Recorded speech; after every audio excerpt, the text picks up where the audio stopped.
Good morning, everyone. I think we'll try to get started on our first panel of the day. We have a really packed day until lunchtime, so we're going to get going at this point.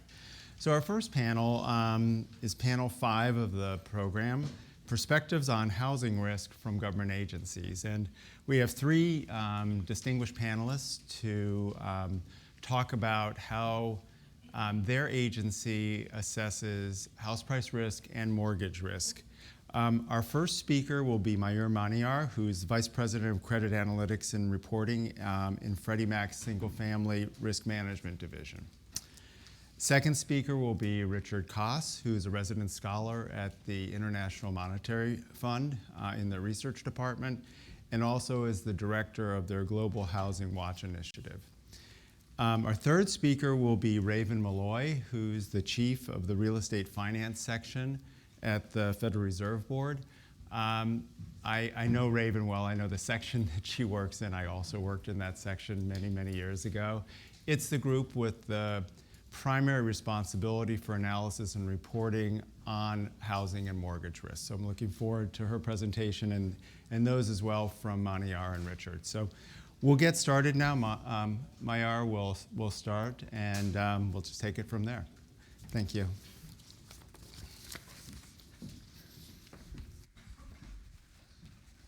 Thanks, Steve. You gave me the joy of having to wake everybody up here on a beautiful Thursday morning. Don't worry, I won't shock you. But there's going to be, I'm going to talk a little bit about how we at Freddie Mac, in my role in risk analytics, my job is to make sure our management, decision makers, policy makers understand the risk dynamics of our portfolio. And as simple as it sounds, understanding mortgage risk is not so simple, particularly because of the crisis we went through.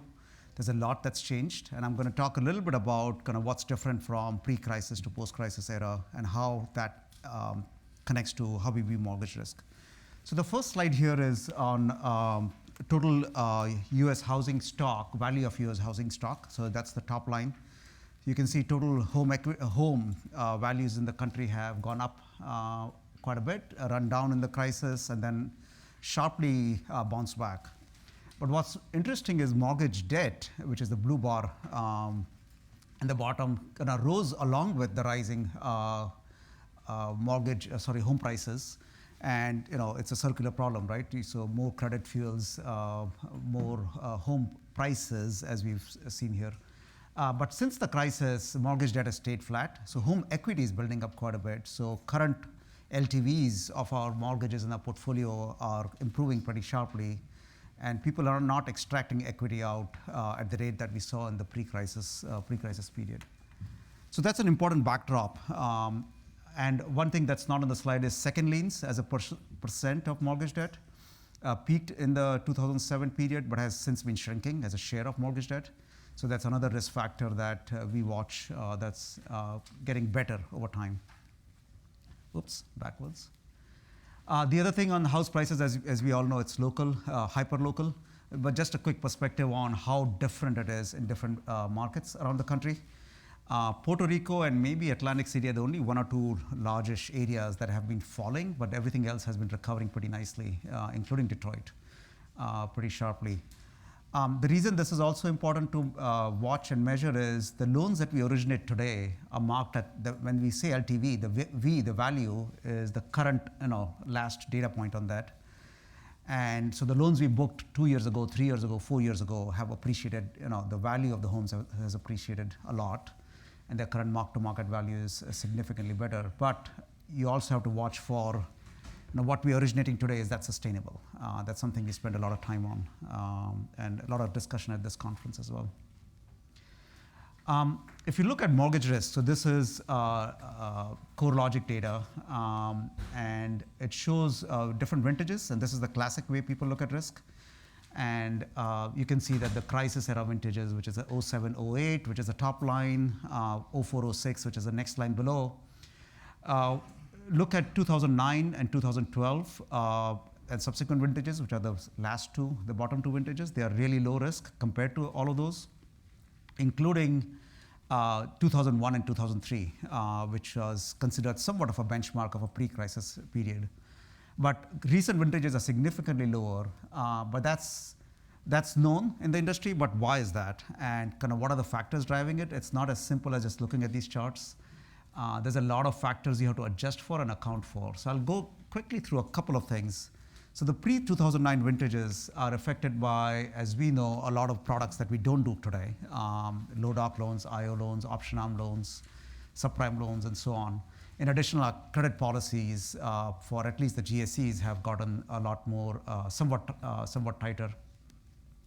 So all of those factors explain the difference between the older vintages and the newer vintages. But there's also, we don't have as many seconds, as I said before, both at the time of origination as well as subsequently, which impacts, you saw in the first chart, the amount of equity rising, which helps the newer vintages.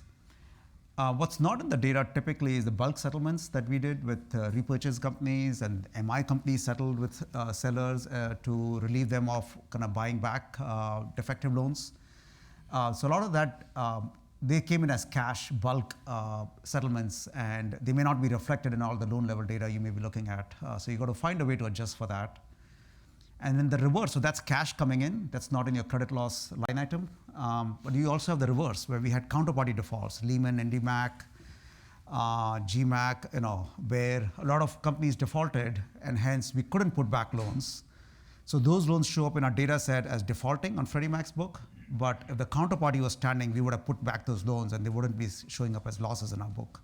So that's a reverse. Those two things go in opposite directions when you look at credit losses of Freddie Mac book. We also had significant modification activity over the last 6-7 years, and significant waves of different programs. There was a lot of experimentation on how to do the right modification structure. HAMP was one of them, but Freddie and Fannie also had their proprietary modification programs. So as we went through the crisis, those things changed, and depending on the vintage you're looking at, you have a different mix and type of modification in there. And again, that delays defaults, but also lowers defaults, and it changes your time profile of both losses and delinquencies. Elongated foreclosure timelines extended dramatically over the last 6-7 years. And is that going to continue in the future, right? When the next crisis hits, when the next downturn hits, those are question marks. We've had non-performing loan sales, short sales increase substantially. Again, making sure you're looking at that, and they've been substantial, some of these things. So making sure as you look through your data, you are finding ways to adjust for this. Relief refinance, so we had a HARP program, as well as what we call relief refinance, which is even below 80 LTV, which means a lot of high LTV loans, instead of defaulting, were able to refinance at a lower rate, which is great for borrowers. But those loans then subsequently default, some of them, and they don't show up in the original vintages and the way data gets captured, right? They show up as a new loan from post-2009 period. And unless you properly track your data, it's hard to understand the impact of that. We've had a lot of servicing transfers. So a lot of servicing moved to the non-banks, to specialty servicers, presumably to help improve servicing, right? So the loans that got transferred to them had a better performance and outcome than loans that didn't get transferred. But that happened gradually over time, over the last 6-7 years, in various waves. And again, it's very hard to adjust for this, but internally also we struggle to make sense of a lot of this, but you have to kind of account for those factors. And obviously you had the house price crash, right, which drove a lot of the first and the last bullet, everybody knows, right, and everybody sort of is aware of. But these other things also muddle and pollute the data, and unless you can look at it very cleanly, it's hard to make sense of it. And then post-2009, so a dramatic thing is just the improved underwriting quality. So even when you're looking at the same loan with FICO, LTV, DTI from pre-crisis to post-crisis, performance of the newer book can be substantially different, better than the previous pre-crisis books. Partially because of this, we see a significantly lower repurchase rates on newer books. So effectively what's happening is your DTI measurement, debt to income measurement, your assets, your valuation of the loans has gotten more precise, so which is why we are not putting as many loans back. So any modeler here will tell you that as the measurement gets more precise, the signal of that factor can improve in your models. Wall Street and other people have done research on Freddie data and have pointed out some of these things as well. Both the lower default rates of the new book adjusted for FICO LTV and the power of some of those variables getting better because of better underwriting. We obviously have higher credit scores. The 3-year rep and warrant relief announced by FHFA a few years ago, that has a lot of impacts on how many loans get put back and when, including MI. We now have, at least in our book, super conforming loans, which we didn't have pre-crisis. Again, those loans in Freddie's book haven't gone through a crisis yet, right? Have all been through rising home price environment. So how will they perform in a falling home price environment? We've got to look at and kind of connect to pre-crisis non-agency loans to kind of factor that in. Broker third-party originated loans, post-crisis, there was substantial oversight, not just by Freddie, but by the aggregators and stamping out risk and QCing them and so on. So that those dynamics have changed. They used to be very risky pre-crisis. We have significantly additional data available to at least the GSEs in multiple ways, which didn't exist, and it's continuing to expand, which allows our ability to assess, evaluate, monitor, and kind of ferret out risk in the system and track things more precisely. For example, closing data set. We didn't know until recently, or in fact, not yet. We had no ability to know how much cashback is given from the seller, right? You can QC a file and look at it manually, but you can only do a sample of them, not the million-plus loans that we buy. So once these data start coming, we can systematically evaluate this data. And of course, we've had significant house price recovery and improving job growth.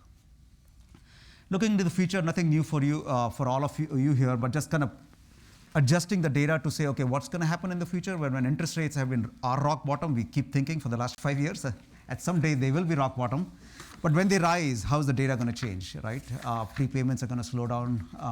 Home values may get impacted as affordability erodes. Rising home equity again creates a potential for second liens to come back in. And consumer lending shifts with student loans, how does that factor into the data? So my day job, what I do at Freddie Mac. Thank you.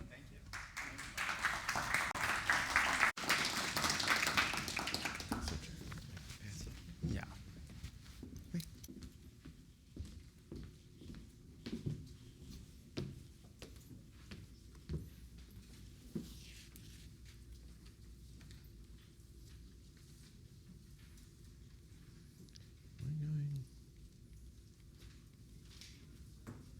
That's me.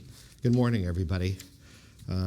I definitely want to thank AEI and Steve and Ed for having me here today. It's a pleasure to speak in front of you. The most important line on this slide is that the views that I express are absolutely my own and not those of the IMF and IMF policy. So please keep that in mind as we move forward. If it is October, there are two things for sure. One is that there's going to be tied up traffic downtown with visiting finance ministers and central bankers from around the world, and we're going to get some kind of downgrade in the world economic outlook. We just released yesterday the October outlook. Here's the trend in these outlooks back about 5 years. You can see a distinct pattern as my old friend, dearly departed Mike Musa, who used to be the chief economist of the IMF, would like to say. We've been forecasting a pickup in growth for some time. We're going to keep doing it until it happens. I don't just want to pick on my IMF colleagues, though. This is pretty much representative, I think, of a broad swath of official and private views of the forecast. And for purposes here, I think the main implication is, as was just mentioned, this helping to drive this long-term and very surprising to most people downward trend in interest rates. We now have something like $10 trillion of sovereign bonds with negative yields, okay? That clearly has some implication for housing markets. The blue line here is our global house price index at the IMF. I'll talk a little bit about what we're doing at the IMF Housing Watch later. This is an equally weighted 64-country inflation-adjusted index. You can see up, down, up. There's no question but that the low global interest rates are a supporting factor here. I'd say that's not only just because it's cheaper to borrow, but also we've seen an inflation in real assets all over the place, right?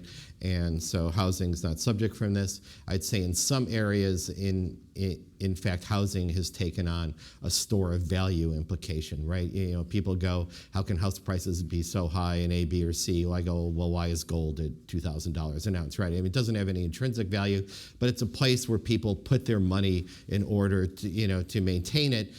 You know, gold's been a bubble for 5,000 years if you just looked at what its economic value is worth, right? And who's to say how long this will last here? I don't have any idea, but it's a very different dynamic in negative interest rate world.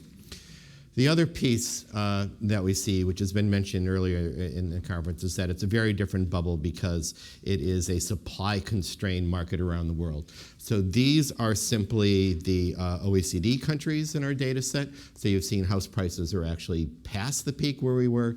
But then I also, on the blue line, have real housing investment, and you can see it's well behind. And I have the same pattern in the U.S., keeping in mind that the U.S. is only 1/19 of the weight that's over here, and our real house prices aren't back to where they were before. So people ask me about the risk in the system. I go, yeah, there's risk from rising house prices, but it's a very different market than before. There's more equity in the market than there used to be, and it's a different world when you're looking at supply constraint instead of credit demand fueled in this regard. We spend some time looking at individual drivers of growth, and you know, this is one I could give a whole hour on this, but clearly I won't. What we have here is pre and post crisis relationships with real house price growth on the x-axis, and then just GDP. And you can see, you know, it seems a little bit less of an impact on growth later than before, but still the same sign. And here's what we have for credit growth, which seems distinctly different, right? So pre-crisis credit growth, you could really correlate with rising home prices. It's still there, but less. And then here we have a fiscal measure, and this is generally the change in the fiscal stance. So pre-crisis, there was very little impact. Post-crisis, we're seeing more impact of housing on the fiscal side. IMF always stands for it's mostly fiscal, so we spend a lot of time thinking about this. The risk here, I think, is that there is an inadequate appreciation or understanding among policymakers broadly in terms of the impact of macro policies and their impact through housing, which has changed dramatically over time. It's very, very difficult to do. It's very dynamic, and it's something that we need to look at closely. Okay, so one of the implications in risk is affordability. Here's the OECD measures, price to income, price to rent. Same thing for the US. So again, housing is certainly more affordable than it was at the peak, but a little less affordable than it was. If we look here at the US, and I'm going to slowly merge into the US, though, it's different in the mean than in the tails, right? People, in many cases, are struggling to make ends meet in housing. This is a nice study done by the Joint Center, looking at people who pay almost half their income to housing. The U.S. among these countries is the highest in this sense, followed by Spain, et cetera. So, you know, there are certainly people who are here. This is data from the American Community Survey, looking at distribution here in terms of the 30%. And clearly in a number of big cities, you have some very constrained people on this side.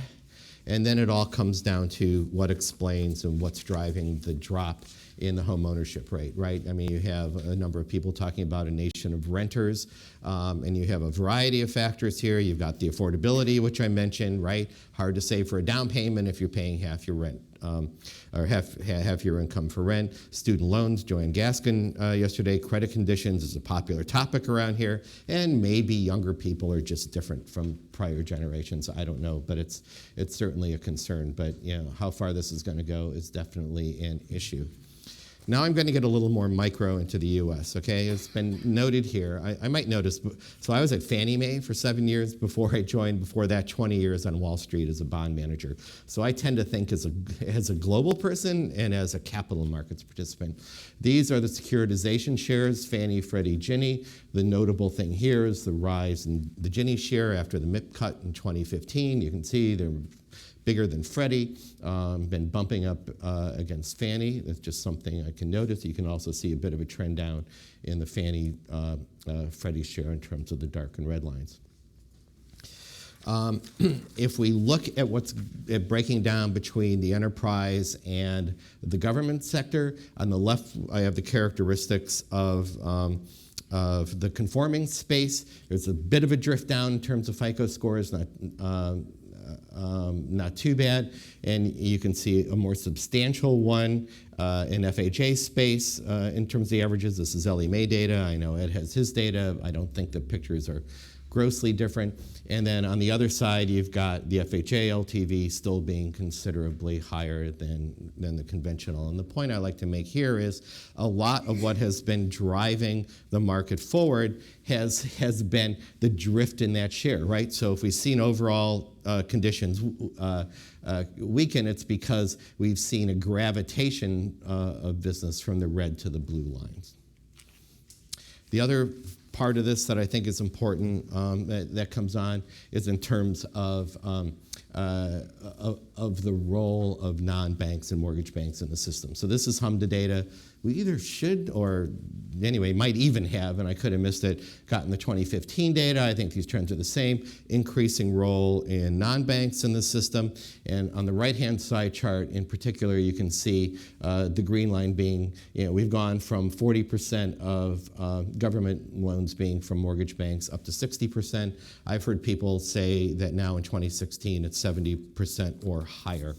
And so you're seeing, in this case, the marginal buyer in the U.S. housing market is somebody who's getting an FHA loan from a non-bank, okay? And that's a very different characteristic than we've seen certainly prior to the crisis.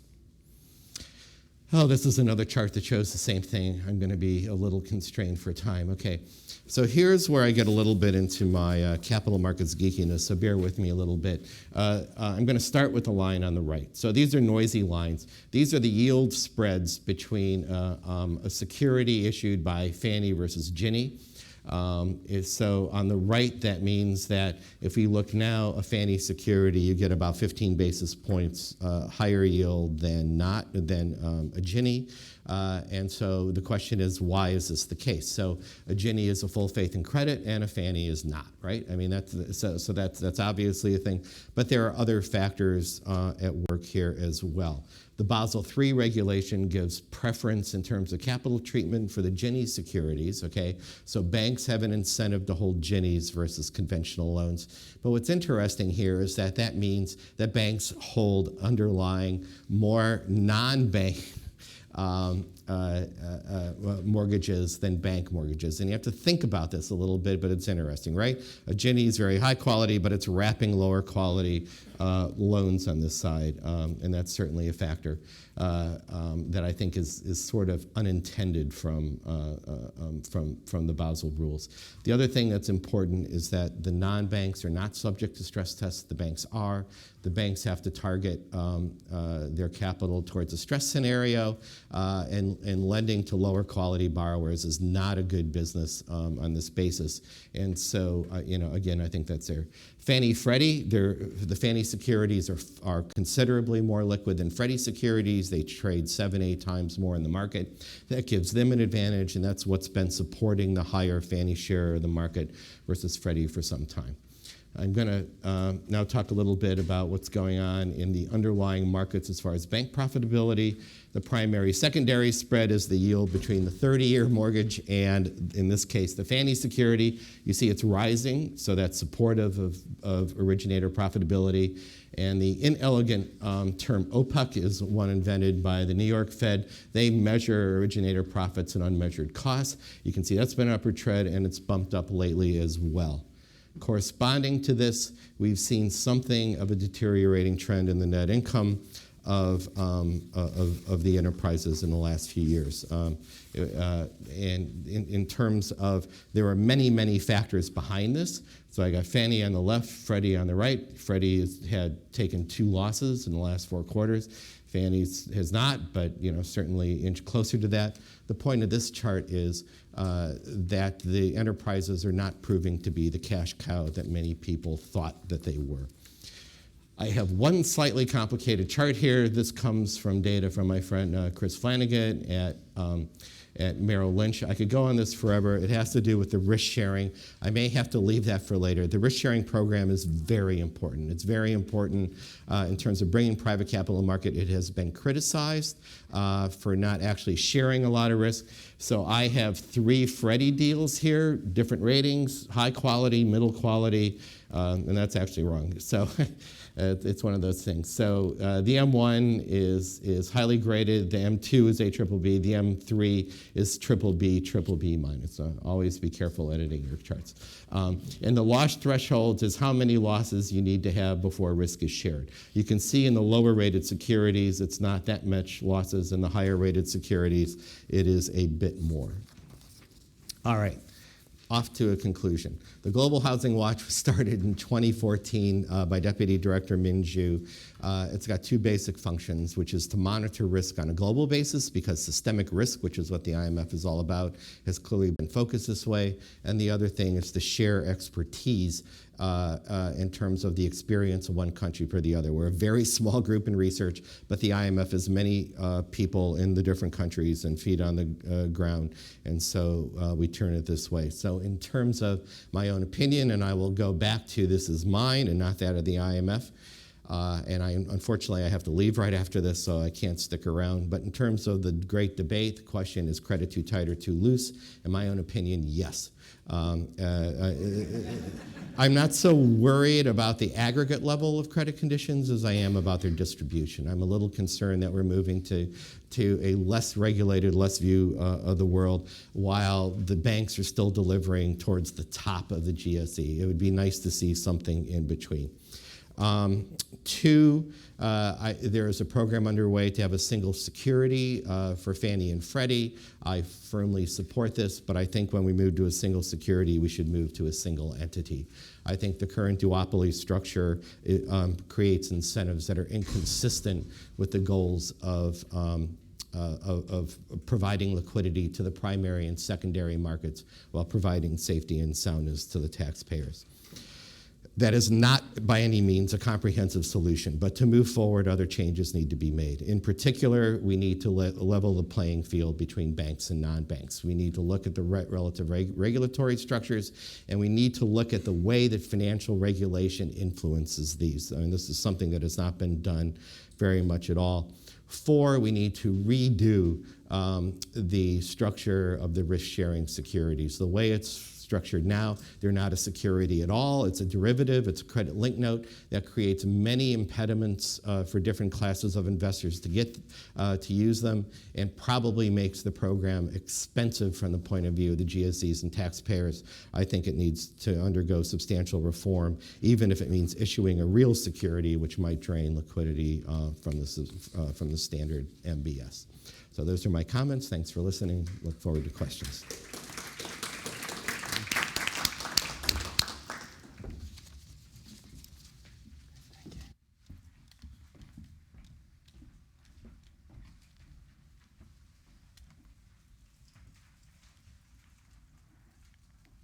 Okay, so thank you very much for inviting me.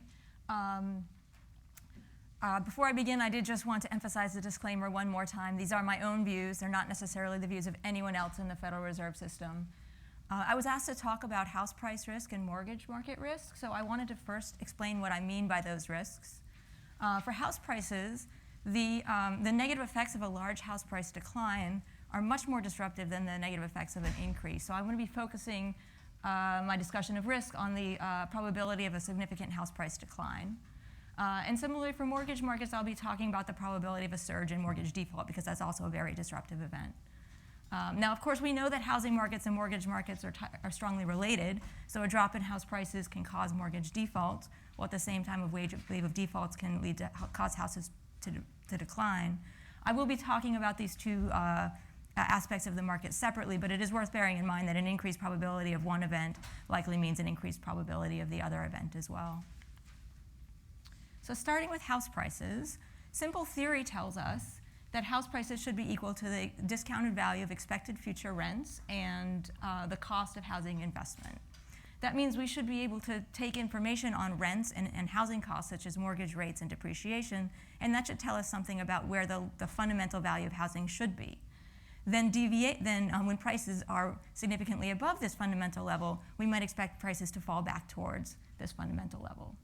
One example is that prices can become higher than this fundamental value if the expected capital gain to housing investment is larger than normal. And when these capital gains are unusually high, we might expect these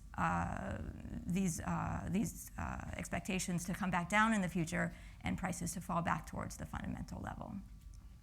And in fact, there is some interesting research that has shown that deviations between prices and rents do have predictive power for future price changes. So in an ideal world, we would look at a whole variety of different things that tell us about the fundamental value of housing and house price expectations. For example, we'd like to have real-time data on the value of every individual housing unit in the United States, as well as the rental income that it would generate. We'd also like to have real-time data on a variety of costs of housing investment, including mortgage rates, property taxes, income taxes, and depreciation. And we'd also like to have real-time data on the house price expectations, both of borrowers as well as of lenders. But of course, in reality, we don't have all these data, but nevertheless, we do have some rough proxies for some of these things, and I'll talk about a few of those proxies now. Starting with the value of houses and rental income, as a proxy for this ratio, we can look at an aggregate price to rent ratio. Just as one example, we can measure house prices using a repeat sales index from CoreLogic, and we can measure rents using an index for the rent of primary residence that comes from the CPI. Here's what that picture looks like, and indeed we see that times when this price to rent ratio look unusually elevated are followed by subsequent declines. But one of the things that will strike you about this graph is that there's an upward trend. And this upward trend is problematic for assessing the level of the most current values, because on the one hand, we could look at this and say, hey, the current level looks really elevated relative to some long-run average, so we should be concerned that the price-to-rent ratio is elevated. On the other hand, we could say, oh, well, we expect this long-run trend to continue, and if we do, then the current level doesn't really look that far out of line relative to this long-run trend, so maybe we shouldn't be so concerned. Now, partly because of the long-run trend in this ratio, we might want to look for other ways to look at the price-to-rent ratio. So I did want to talk about one other example, and that's data from Zillow. Zillow estimates the value and rent of most owner-occupied houses in the United States. And they also very nicely publish the median price-to-rent ratio across all these housing units. This measure is really nice because it controls for the quality differences across owner-occupied and rental units. That's a big problem with the graph that I showed you before, because the price of owner-occupied the price index is largely driven by prices of owner-occupied housing, whereas the rent index is driven by rental units. So here's the Zillow data, and it does show that there's been a little bit of an increase in the price-to-rent ratio over the past couple of years, although it looks fairly stable over the past year or so. But of course, you'll notice that one issue with this graph is that Zillow hasn't actually produced data prior to 2011. So it's really difficult to get a sense of what the normal level of this ratio might be, and without knowing what the normal level should be, it's really hard to know whether we should expect price declines in the future or not. So, those are some aggregate measures. Of course, we want to know not just about the aggregate, but about the distribution of price-to-rent ratios. Now, in principle, we could use the same methods that I just described using the aggregate data to measure price-to-rent ratios for smaller geographies. But it turns out that the data and measurement issues for smaller geographies are much worse than the issues that I discussed with the aggregate data. So I won't say anything more about that for this presentation. Okay, now the deviation of prices from some fundamental value is one measure of expectations, but we can also try to look more directly at expectations, and I'll just talk about one example here, and that comes from the Michigan survey. The Michigan survey asks a sample of households what they expect house prices to do over the next year and over the next 5 years. So here I'm graphing the mean and median expected change over the next year, and there are two things I wanted to point out about this graph. The first is that the Michigan survey didn't start asking this question until 2007. So it's a little bit hard to judge whether we think expectations are unusually elevated relative to some historical norm, because we don't really have enough data yet to make that judgment. The other thing that I wanted to point out is that these expectations seem remarkably stable, at least to me.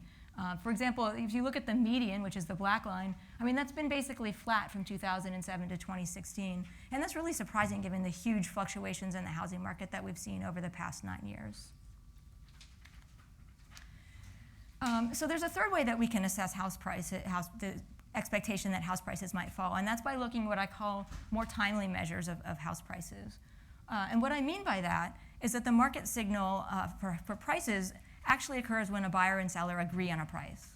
But this signal is only observed after a very long delay. Specifically, the transaction has to close, then the sale has to be recorded in the deeds records, then the deeds data have to be collected, and then the information has to be incorporated into a house price index. So it turns out that house price indexes really reflect prices that were agreed upon at least several months earlier, if not longer ago than that.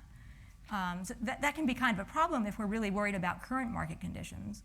But luckily, there are ways that we can try to use other kinds of data to try to get a more real-time sense of what house prices have been doing and whether a decline might be imminent.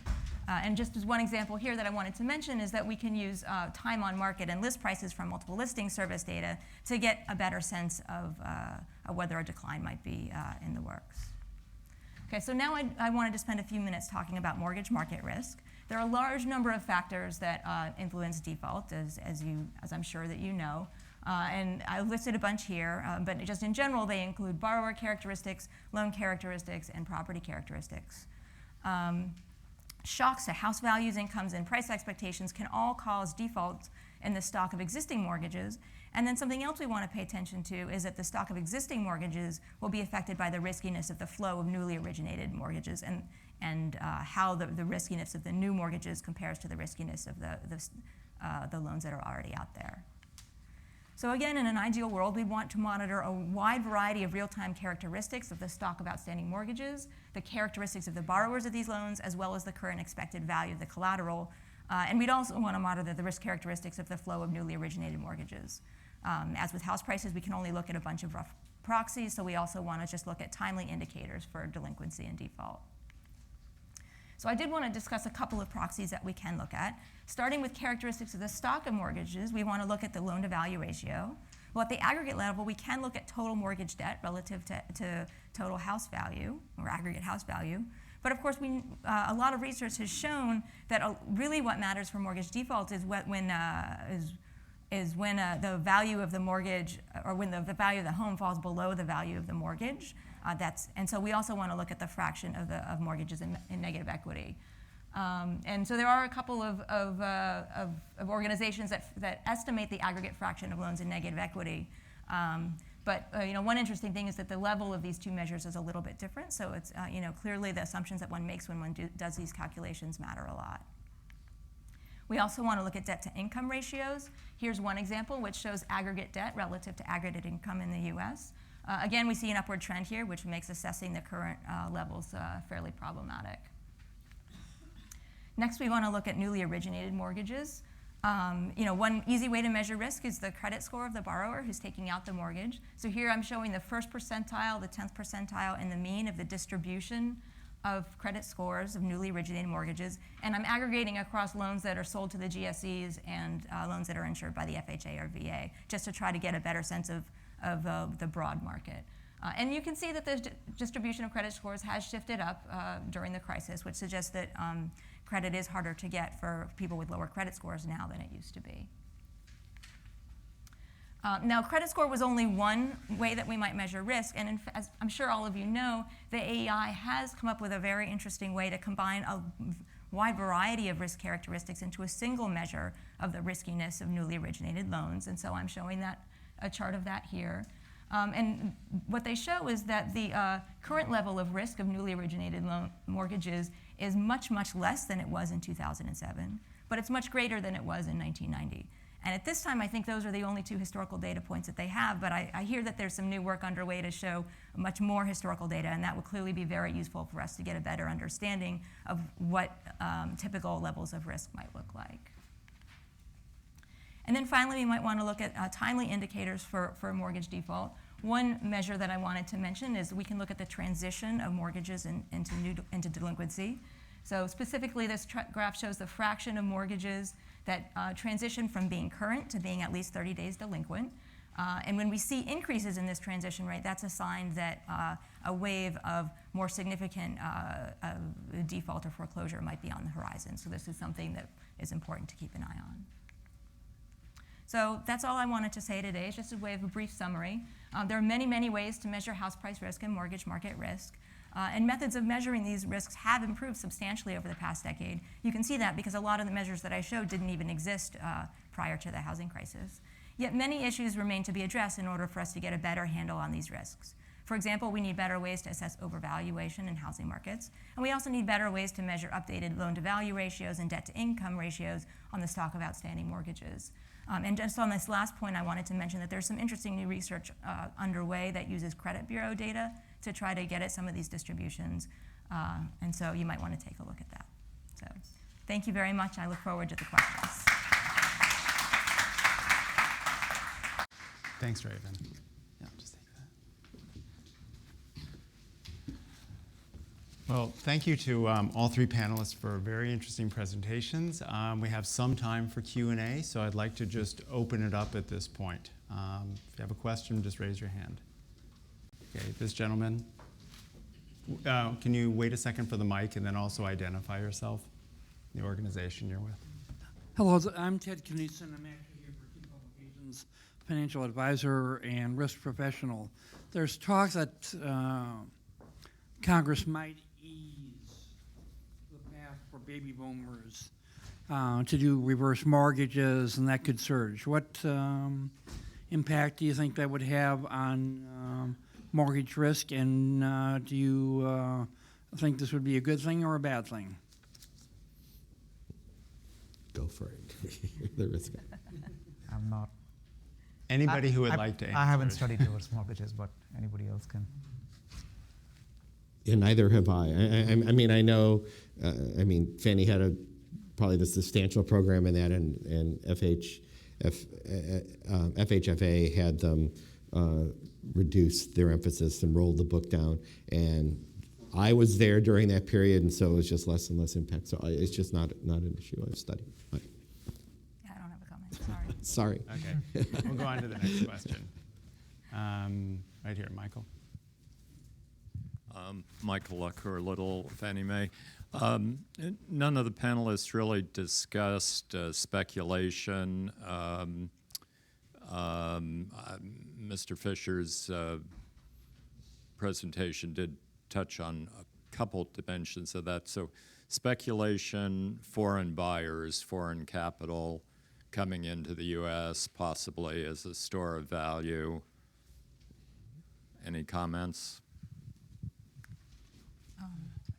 Well, I can first say that that's a topic that we really need more data on. You know, one of the things that we struggle with is it's really hard to figure out how many foreign investors there really are in the market.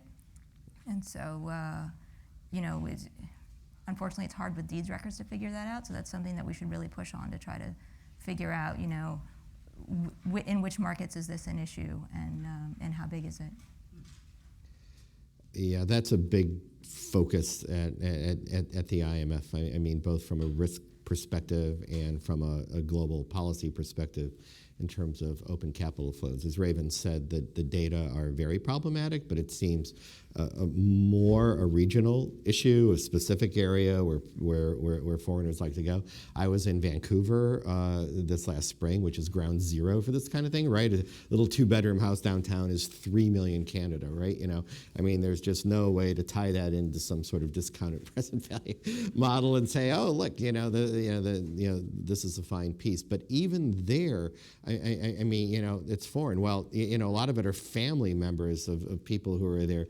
In the U.S., there's a bit of data. The realtors have some data, but you don't really know who the buyer is. You don't know that it's recorded right, and it makes it very problematic. Some countries have instituted restraints on foreign buying with very mixed results. I mean, Australia did it, and it didn't seem to slow anything down.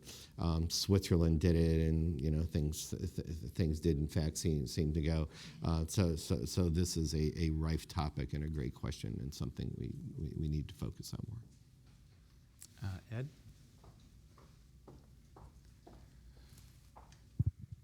I have a question for you, Mayor. On slide 8, where your last point about consumer lending shifts brings up an issue I'd never really thought about, which is the irresistible force, meaning an immovable object. So student loans can't be discharged in bankruptcy, at least at the moment. And after the last crisis, foreclosing on mortgages has become difficult. And the CFPB basically requires that you go through virtually every step to basically avoid a foreclosure. So you end up with the student loan really being the top of the food chain and the mortgage being lower. And so if the student loans really continue to explode and the defaults, what impact could that have on the ability to even foreclose on mortgages? Because of the financial stress that the borrower is going to have. They're going to have to pay their student loans because they can't get them discharged in bankruptcy, but they can get modifications on the mortgages because of the CFPB rules. Yeah, I don't know. That's forward-looking. I don't know what will happen, but I will say, looking backwards, we've had significant shifts even in the last crisis around what we thought we could do versus what we were able to do. Not just the foreclosure process got elongated, but second liens. We thought we were first in line, but we couldn't do short sales and other things because the second lien holder wouldn't give up their rights, right? We've had the foreclosure challenges that you mentioned. Student loans, fortunately so far, most of the defaults, if you look at research, is on low balance student loans, low dollar amount. And I don't know if a lot of our mortgages are given to this demographic as of yet, right? So a lot of these are on younger borrowers, and most mortgages are slightly older borrowers with better credit scores and so on. So this is something we are watching. That's a point you raised, which I haven't even thought about, frankly. But what I was watching was how does this impact default risk through if they can do, for example, income-based repayment plans and discharge some of their debt that way. You mentioned they can stay alive through a bankruptcy as well. So these kind of shifts you have to monitor and see how they're changing your dynamics, and it's hard to predict. Okay, Tom.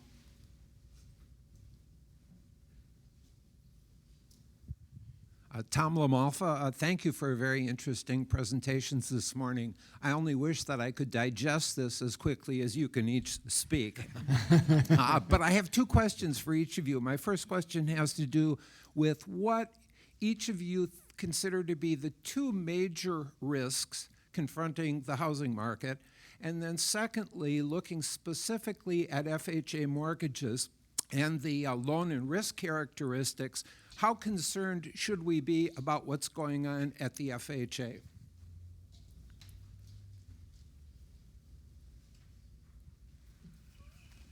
You're the risk guy. So the 2 major risks, I was just thinking of the 2. I think interest rate risk is probably a sizable risk because they can change pretty quickly. They've been low for a long time, which has helped with both refinances, right? So borrowers have been able to reduce their payments and has allowed us, at least in the GSEs, to, when they refinance and come back, they're now getting the current level of G fees, which is much higher than prior books. So it has improved our profitability, but that's not going to continue. Interest rates will at some point go up, and they can move pretty starkly, pretty rapidly. When that happens, whenever we've seen interest rate shifts, structural shifts worldwide, suddenly there's a rebalancing of asset classes and valuations and what assets people invest in. So that can have a shock to the system at some point, is something that's a potential risk. The second is just interest rates can drive home price risk, but the home price, you saw my charts showing home prices are rising pretty rapidly in some areas at the same rate of change as pre-crisis. Now, we don't have all of the risks in the system that we had pre-crisis, but as I said, with the mortgage underwriting and second liens and other things. But you could have foreign capital or other people could be investing in homes as a store of wealth because they are making a personal decision based on relative value of risk return versus other assets. So real estate is not in its own economy, right? So you invest in real estate when you, relative to where else you can get income for the right kind of risk. So home value and interest rates are the biggest things. I really can't comment on FHA.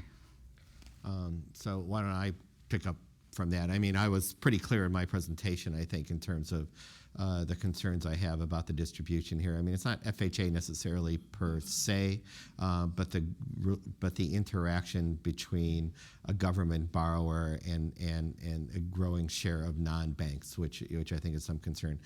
We just don't know how the system will react if we get even a medium-sized downturn in this regard, and that's important not just because of the direct impact and the impact on the taxpayer, but as we move forward and have more private capital come in, like in risk sharing, it's harder for the market to evaluate the risk and return of of these particular loans in a structure that's not that has not been fully fleshed out in a downturn. My second concern has to do a bit more longer term, where we've had the trend in lower home ownership. How far will that continue? All of the factors, affordability being one of it, rents being so expensive in some areas than others, and how that will impact home ownership and then wealth and income inequality going forward. I think that's that's a concern, not an immediate financial shock, but just one in terms of these big picture trends over the next 10 years or so. And if there's one risk that comes to my mind that hasn't already been mentioned, I would say house price expectations. I think one of the things we learned from the last boom and bust is that expectations play a large role in in housing markets and can play a large role in supporting house values. And it's a little bit difficult to know at any given time, and even right now, how much they're playing a role. Expectations can change very quickly. And so I think there's always a significant risk that we should worry about, that, to the extent that, especially in some markets, some prices may be supported by very optimistic expectations. Those expectations go away, you can be in for a sudden drop in prices. Okay, this gentleman. I'm George Cave from Summit Consulting. Can you use the mic, please? Thank you. This is for Raven Malloy. In your presentation, you distinguished between house price risks and default risks. The figure that sticks in my mind about the financial crisis comes from the book House of Debt by Mian and Sufi. They say that during the price bubble, on average, people refinanced to take out 25 cents in cash for each dollar their house appreciated, while their incomes remained flat. So that's unsustainable refinancing that could contribute to a crash when house prices stop going up and start going down. What is the Fed thinking about how to prevent those unsustainable refinancings? Could prepayment penalties come back? Are there tax plans that could introduce transaction costs into refinancing for consumption? Well, the Fed doesn't really have any direct impact on any of those dimensions. We focus on monetary policy and the banks that we regulate, and a lot of those kinds of issues that you raise are really outside the things that we control or really speak to. I think we learned that the unsustainable levels of debt can be an issue, and certainly these are things that we want to monitor and think carefully about. So if I can maybe just add, cash out refinances, at least in the current GSE policies, right? The borrower only can get the loan if they can demonstrate that they have the income to pay back the mortgage on an amortizing basis, fixed rate or ARM, but amortizing basis. So what happened in the pre-crisis era, where people were taking out loans on the expectation of home prices rising, and a lot of lenders were not evaluating the lender's ability to pay down the debt. So that was one of the kind of cyclical things that kind of spiraled out of control. But current underwriting guidelines, even if there's equity in the home, we don't lend on the equity, we lend on the ability to pay back the loan. So that's at least in the current environment, that's a little bit of a break, which is, and I don't know why, but as I showed in my chart, equity extraction isn't nearly anywhere at the level that happened pre-crisis. That may be a contributor. Second liens, for example, a lot of banks got burnt. They have tighter guidelines. There's not as much equity extraction because of that. Okay, maybe one last question, Michael.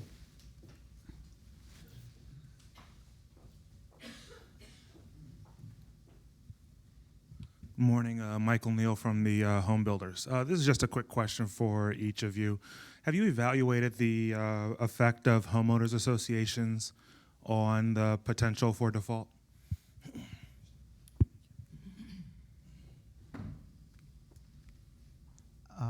I know we have credit policies in place on how we manage homeowner associations and checking for the required documentation before closing to make sure all those costs are factored in.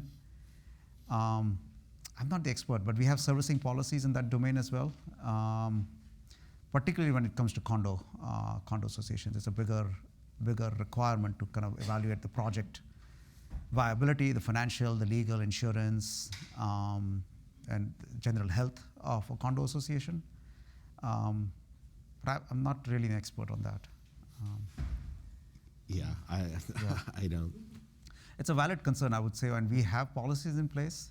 And the biggest ones I'm familiar with are the condo association requirements. Before we do a mortgage, we will evaluate the entire the viability of the condo project, not just the borrower.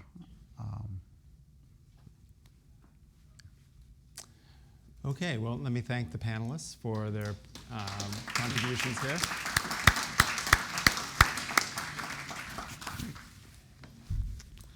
And we'll go directly into the next panel.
Okay, good morning, everyone.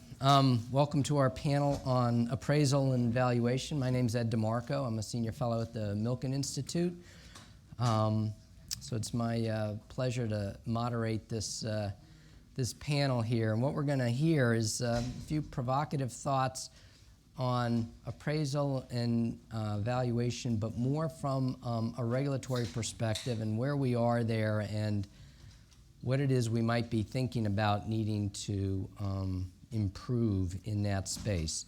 So the way this panel is going to run is Joan Trice is going to give a presentation, and then we will have 4 discussants reflecting on her presentation and on this topic from various perspectives.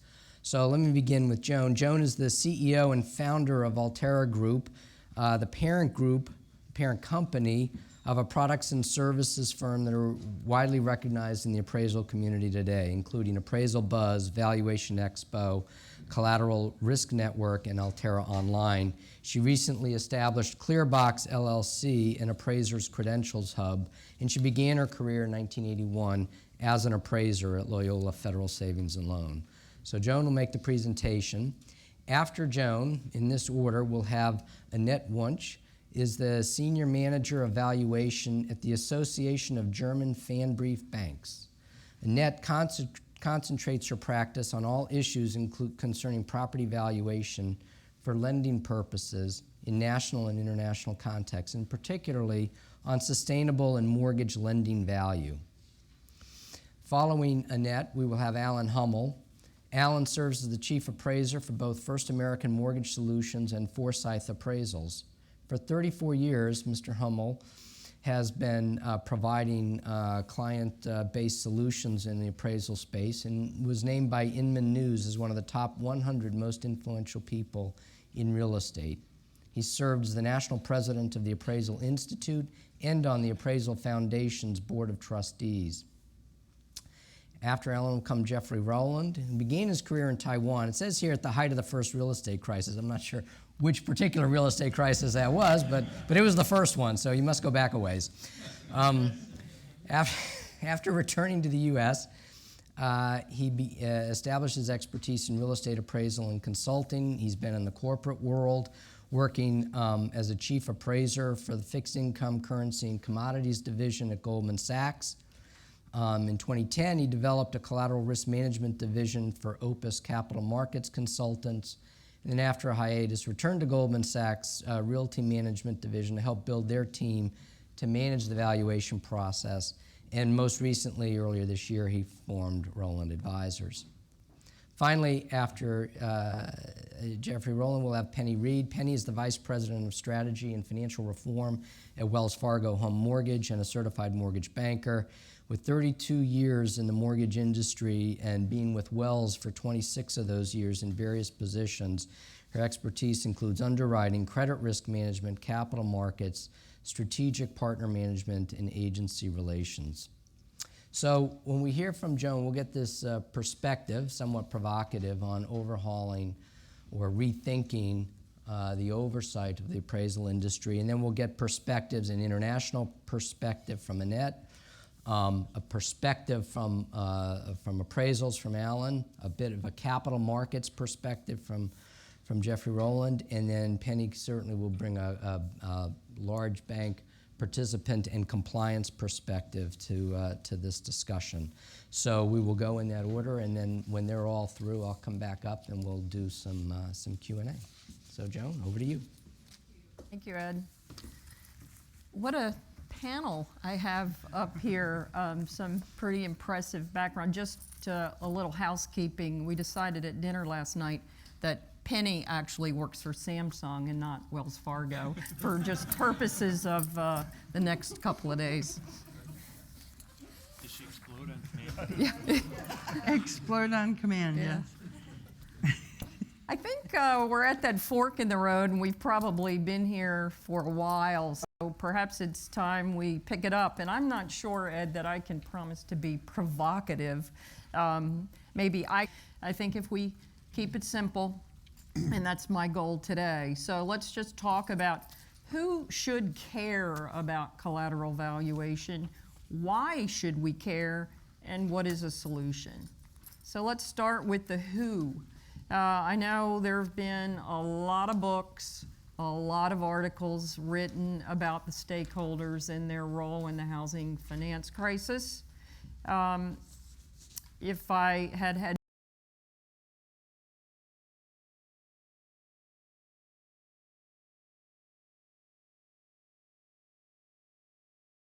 time, I could possibly put flames by each one of these and who gets the most credit or blame, I suppose. And there's a couple home builders in here. I sadly left home builders off the list. So Jessica, I didn't mean to leave you out of the party here. I have appraisers at the bottom of the totem pole, and that's really not by accident, because I think in all of the participants in the housing finance crisis, appraisers had the least power. Why should we care? So let's just talk about some fundamental facts. U.S. residential real estate is the largest asset class in the world, but we know very little about it. And that should scare you to death. We have absolutely no real estate census. We don't know how many pieces of property there are, how big they are, and anything about their physical attributes. There are public record databases, there's MLS databases. These are all disaggregated. And, you know, if I remember during one of the, I think it was Katrina, and I was talking to some folks at the GSEs, and they said, we don't have an inventory of what properties we have, what have been affected, and you know, maybe we'll just write it all off, just with a stroke of a pen. We can't measure real estate markets in real time, yet I watch CNBC and I can watch the ticker tape go up and down on the stock markets in real time. Why can't we do that with real estate? We could if we actually had a central repository, and we could actually begin to measure the things that we need to be measuring to do collateral risk analysis. Other reasons we should care: everybody either owns a home, wants to own a home, and it is the quintessential American dream. And of course, as we realized in this past mortgage crisis, the scale was global, and we had real lives that were destroyed and jobs were lost. Economies were devastated, and owning a home became the American nightmare.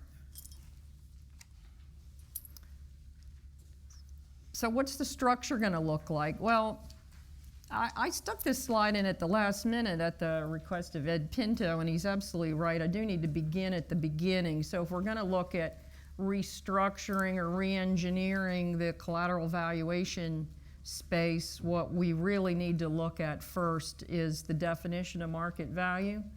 I would respectfully say, and this is out of FIREA, by the way, 1989, and this definition pre-FIREA, it changed with FIREA. It used to be the highest price was the appraised value. Now, in 1989, we thought that was a bad idea, so we changed the word to most probable. I'm still not sure we respect the word probable. We have a lot of political pressures from those stakeholders that I showed earlier. Everybody wants a deal. The consumer wants their house, the real estate agent wants them to have that house, the home builder wants them to have a new house. And so everybody's relying on the appraiser, just make the deal work, please. So the other, I outlined in red the problem areas in this definition, with the most glaring one being we use the term price to define value. And I think we all understand that when we look at stocks. What's the price of Amazon stock today? And then there's lots of analysts that'll tell you what the value of the stock is. So that seems to be a real simple concept to understand when we look at stock prices and why we ignore that fundamental factor. So there are a lot of smart economists in this room, and I see them inputting in a lot of risk analysis, sale price instead of value. And so that equity that everybody was talking about earlier, we're measuring from the wrong place. This says it all. And I dare anybody in here to argue with me about all those lines. Maybe over cocktails we could argue with it. It's kind of hard to tell here, but there are some things that I have put in red that I see as the risk factor. So just a real quick summary. This is an illustration, if you will, of our regulatory system as it exists today. So at the top of the, it's not a pyramid, of the mess, are the banking regulators. The appraisal subcommittee, which was created in 1989 out of FIREA, reports up to the subcommittee. The FIFIAC agencies, there aren't many people who sit on the appraisal subcommittee who actually have any knowledge of appraisal. And they're telling the subcommittee what to do instead of the other way around. So the FIFIAC agencies write the interagency appraisal and evaluation guidelines. Again, non-appraisal people writing bank rules. And it's, frankly, fundamentally flawed. So over on the right-hand side, we have the GSEs, FHA and VA and USDA. They all have their own unique set of guidelines. And I was actually going to blame everything on Fannie Mae today until I learned there was a Fannie Mae person in the room.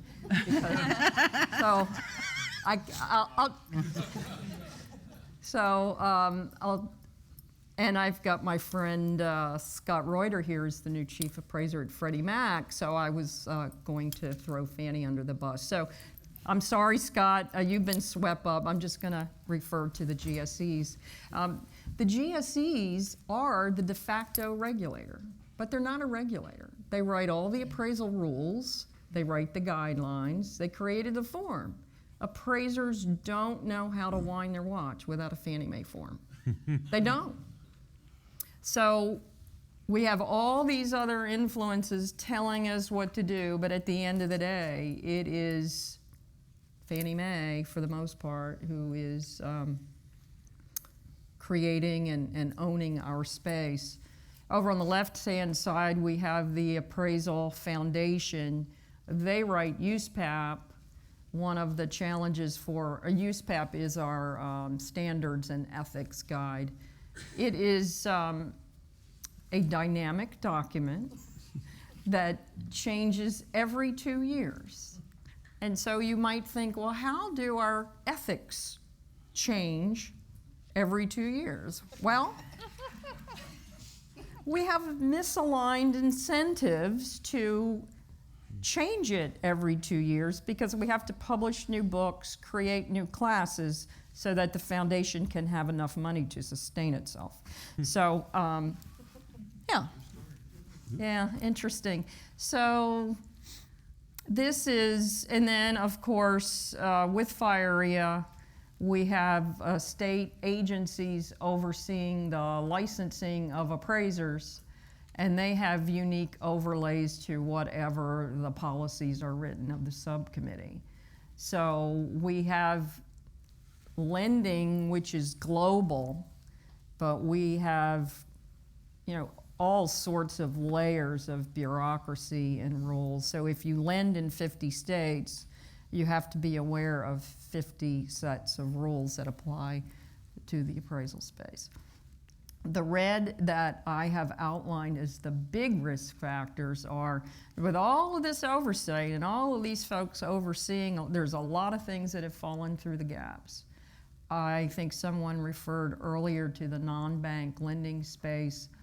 I don't see much different than happened pre-crisis with the non-bank lenders when it comes to the appraisal process.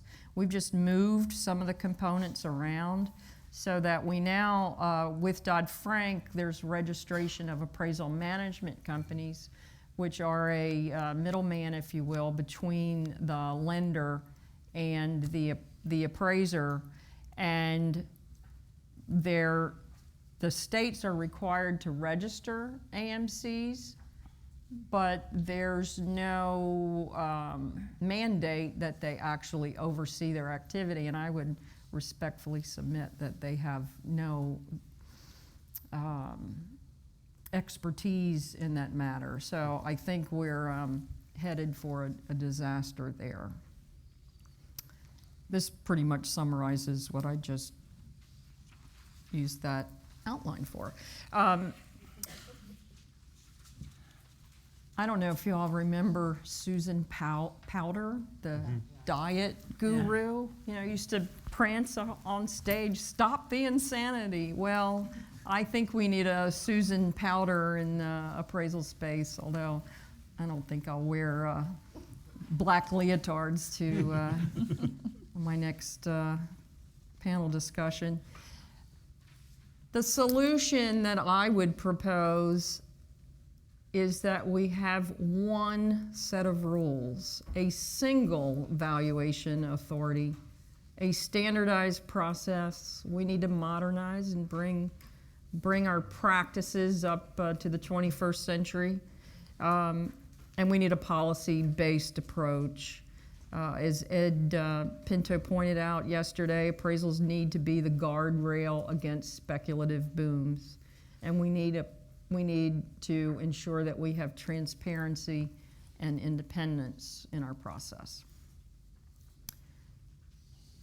This is just a very simple, as you'll see, compared to the prior slide of the current regulatory structure, what I would propose that we have an entity, you can call it anything. I just put a placeholder there called the Collateral Risk Foundation.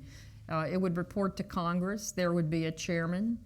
There would be a regional board that would act, I guess, much like the Federal Reserve. I mean, we've all learned that there are regional risk factors that bubble up that could sound the alarm across the country. Some examples of that would be my brother just became CEO of a small community bank in Vermont, and he sent me a study where there's a quarry there that has faulty aggregate, and so all the homes in the area, and they're thinking it's billions of dollars, going back to 1980, are falling apart. And I had Fannie Mae saw that and called me about it, and I just referred him to my brother. I mean, these are that's a regional thing, but it's not much different than Chinese drywall, or alluded to earlier, the investment of foreign banks. I mean, that's been concentrated in areas like Miami and New York, and there have been some state laws that have tried to address those things. But members would be the stakeholders that I've listed on the left.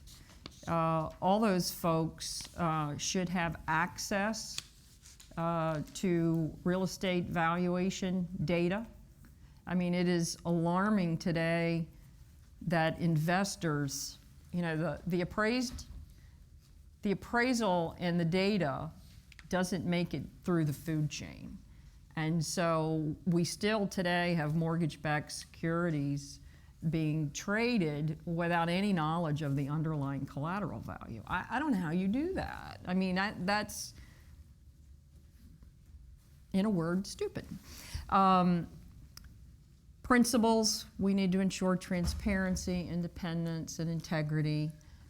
The activities of this Collateral Risk Foundation would be to write policy, create practices and procedures, to perhaps license the practitioners at a federal level and not a state level.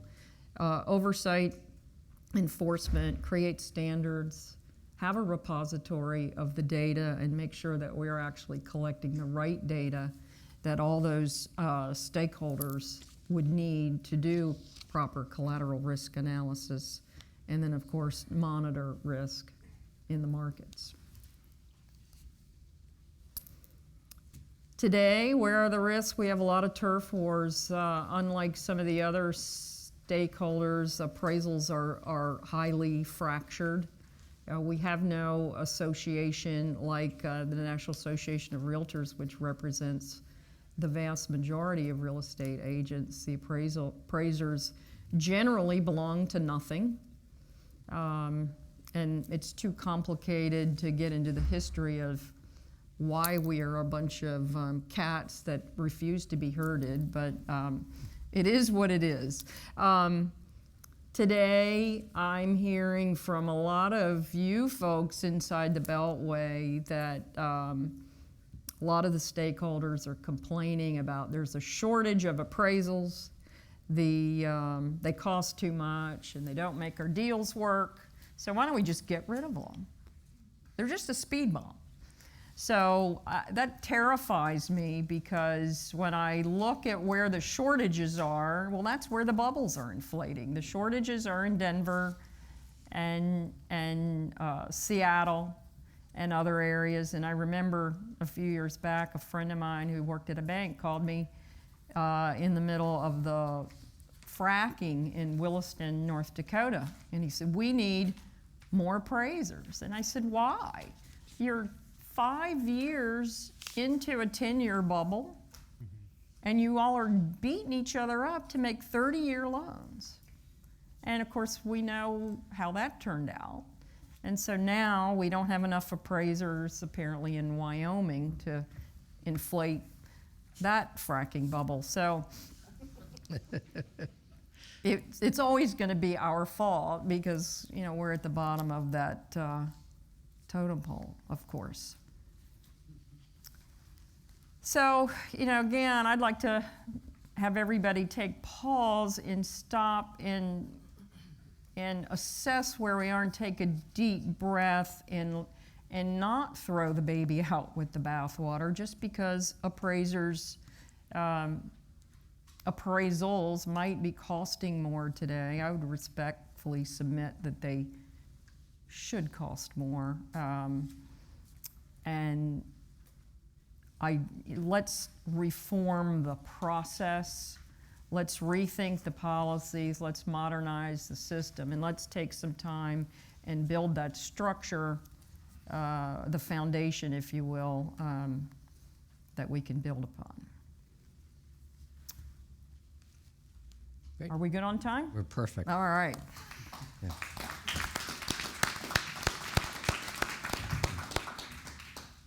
Annette?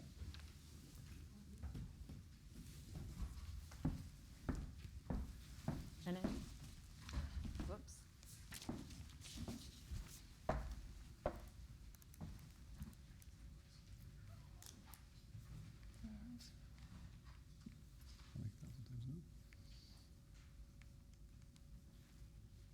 Doesn't go. There. There. Yes, hello. Thank you very much for the opportunity to speak to you and to take you with me to a little journey to Germany. I was asked to give an overview about the regulatory system in Germany regarding mortgage lending valuation for lending purposes. Well, doing this in 10 minutes is quite a challenge. So I have to focus on some aspects, and I decided to stick on the 5 aspects Joan already mentioned in her presentation. And I want to give you a short overview how these 5 aspects work in Germany at the moment. I have to say that not once. We cannot focus only on Germany anymore. As you all know, Germany is located in the European Union, and we have quite a lot of banking regulation that is under discussion or is already taken into force during the last years. And so we always have to see these German rules in the context of a European one. And you will see this in some of the aspects. So the first aspect, one set of rules. Well, yes, Germany has one set of rules. We have a regulation on the determination of the mortgage lending value, dated from 2006, but I have to say it was not invented in 2006. There were already some regulation before in several papers, and there were some regulations within the banks, and they've put all this together, so it was not everything new. As you see, it's a very detailed regulation that also goes very much in detail in the valuation approaches, so not just some principles about the qualification or independence of the value, but also quite a lot of, I have to say, methodological aspects. So I don't have the time to explain you all the rules, so I just want to stick on the main principle that is the basis of our regulation. We do not, in the context of lending purposes, we do not value the properties on the basis of a market value, because we think the market value is a spot valuation on and it's very short term. And if we think about long-term finance, in our opinion, it's not the right way to value the collateral. Don't speak about the property. We have to value the collateral for the bank. So we use the concept of the long-term sustainable value. So we try to bring in this valuation, a long-term sustainable perspective. So it's a kind of a risk approach, I would say. And we love to show this graph, and I have to say it's a very theoretical one, and I'm sure you all have ideas of very temporary market situations where such a market value might be under a sustainable value, but it doesn't matter. It just show you what the idea behind this value is. It's not a market value less a deduction of 10%, like a safety deduction or anything like this. It's a risk approach to analyze where you are in the market and where might be the market in the next years. Sorry. So I've already mentioned it. Why are we doing this? We are talking about long-term finance and not about a value on a special transaction date. And due to in such a long-term finance, you have two risks. You have the creditworthiness of the borrower. I don't want to speak about this today. And you have the value development over the term of the loan. This could be up to 30 years. So, well, is it okay just to have a look on the market value today if it might be necessary to sell the property in 10 years because the client can't pay the loan anymore? Well, so these are the principles of the long-term sustainable value as we use it in Germany. I don't want to go into much details, and I think some of you might be quite strange if you come from a market value perspective. Some are not a problem at all, like inspection and so on. So this is just to give you an overview what's the idea of this long-term sustainable value is. Well, the regulation I've mentioned on the determination of the mortgage lending value, it comes from the Pfandbrief purposes. So in the very beginning, only the Pfandbrief banks, the mortgage banks in Germany used it. So the Pfandbrief is nothing else than the German covered bond. So it's for the banks that want to refinance via covered bonds that used it. But we are happy to see that during the last years, the usage of this regulation extended widely. So it's now also used for loan decision processes, and it's also used for equity requirements. So which makes the whole valuation system for valuation purposes more transparent in Germany. Well, now I've said it in the beginning. There's on the one side there's the German point of view, and on the other side there is the European banking regulation. We are quite happy that this idea of a long-term sustainable value is also implemented in European regulation. I've just put here one of the main regulations on European level, the CRR. It's the Capital Requirements Regulation that all banks in Europe have to use. And here you have a definition of this mortgage lending value or long-term sustainable value. And I've highlighted some of the aspects, but nothing new to the aspects I've already mentioned and how we think about this value in Germany. So far up to today, there is no further regulation about methodology or anything else under this definition. But we have some information about mortgage lending value in the European valuation standards.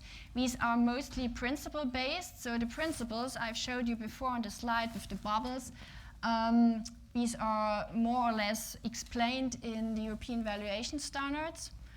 And but what is quite interesting aspect is that we have an article in this already mentioned CRR that the EBA, the European Banking Authority, so far located in London, nobody knows what will happen in context of the Brexit, that EBA shall develop draft regulatory technical standards to specify the rigorous criteria for the assessment of the mortgage lending value. So it might be possible that we will get some European regulation on this long-term sustainable valuation. Nobody knows when.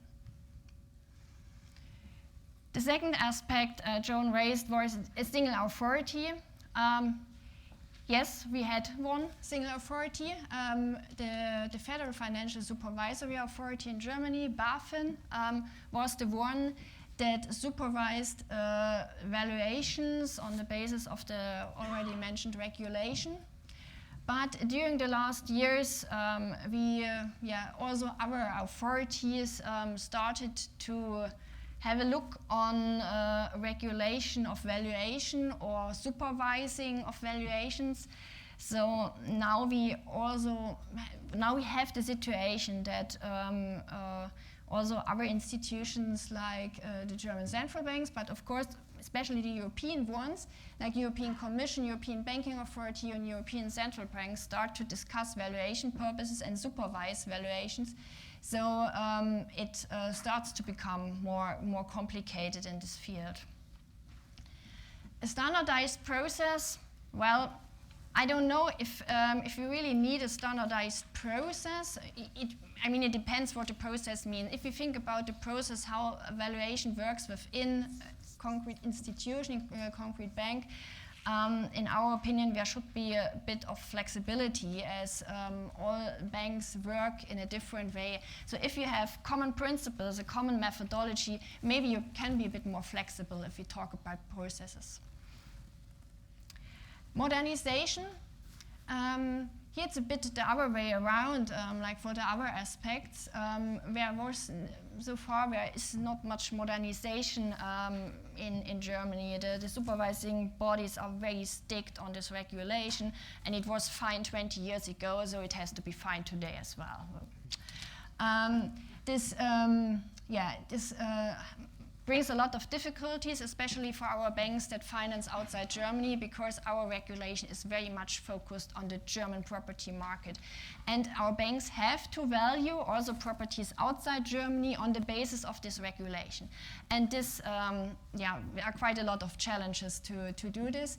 So some modernization would be fine. So here we see quite a chance into this European regulation to get an international approach, and that makes it much easier for our banks that have this cross-border finance. The last aspect, transparency and independence. This is quite regulated in Germany. The Germans love regulation, and this is regulated very much in detail. So you can find in the regulation aspects what you have to write in the valuation report. But don't worry about this list.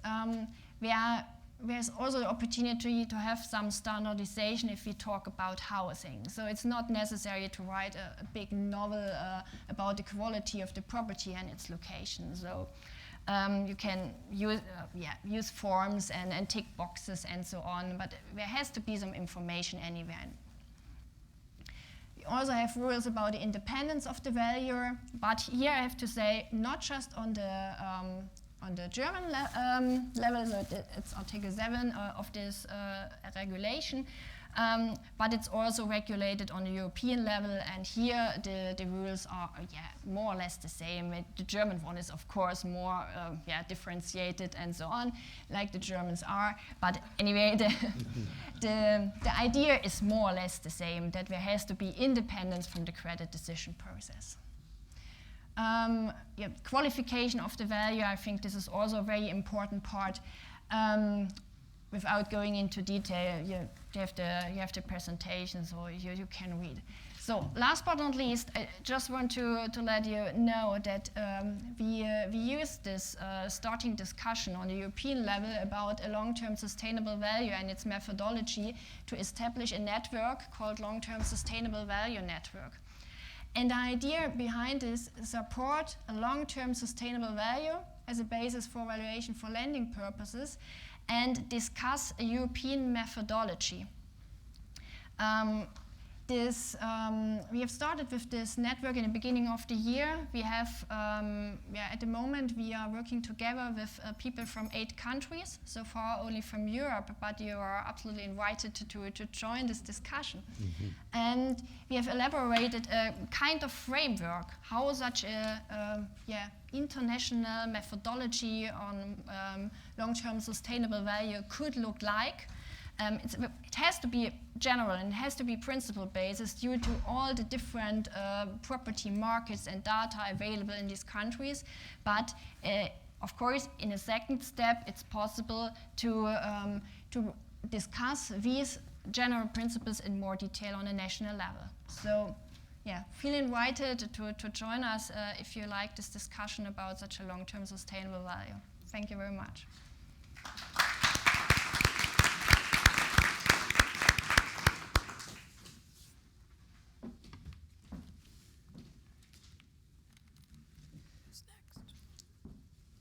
I believe I'm Alan? Yes, thank you. Good morning. And I'd like to thank the AEI for hosting this and giving us the opportunity to talk about the valuation challenges. Same disclaimer as you might have heard this morning. The views that I'm about to express are mine and alone, not those of First American Mortgage Solutions or Forsyth Appraisals, which is a simple legal way of saying if you have problems with what I say, please speak to me, not my boss. And I knew a little bit about Germany's operations in the valuation sector, and I find it absolutely amazing to some of the solutions that they have found and the rules and regulations they've put in place compared to what we've done here in the United States. And I truly believe that rules and regulations are necessary, for a safe and orderly society. But over-regulation, too many conflicting rules, is a recipe for disaster. And we're starting, if we haven't seen it, the pendulum is certainly going that way within the appraisal profession. As an appraisal management company, we are going to be answering, thank you to Dodd-Frank, to over 54 jurisdictions. Okay? My company will, and we are already, we are employing more attorneys, compliance people, individuals that file registrations on a regular basis to the point that one of the results is a full employment act, not for appraisers, but I am hiring more people, and so yes, there is more employment in the United States due to these. I'm not certain, though, that was what we were trying to accomplish with the overhaul in appraisals and valuation sector. The costs of this, I run a reasonably profitable company. And so these costs that I am now assuming are being dispensed to the consumer. And so that is where it lies. And is the consumer getting a better product? Is the consumer any more protected because of these extra layers of rules and regulations?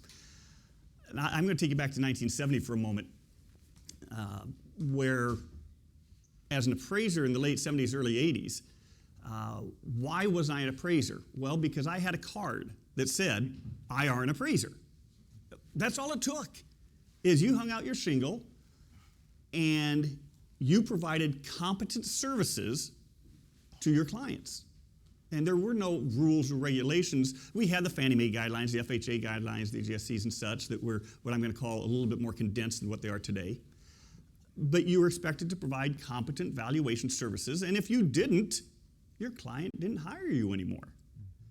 We carried professional designations to help distinguish ourselves from others. And I do believe that, as I said, there is a reason for rules and regulations, and we moved forward, but did the pendulum swing too far? From the days when I started, which was I hung out a shingle saying I am an appraiser, to the individuals that want to enter today to be an appraiser, which we now call certified or licensed appraisers. Today's qualifications: 4-year college degree, after that college degree, another 300 plus hours of tested education where you're tested in 15-hour increments, 2,500, anywhere from 2,000 to 2,500 depending on your license category, 2,000 to 2,500, no less than 2 years of apprenticeship. And then you get to take a capstone test in order to become a certified appraiser.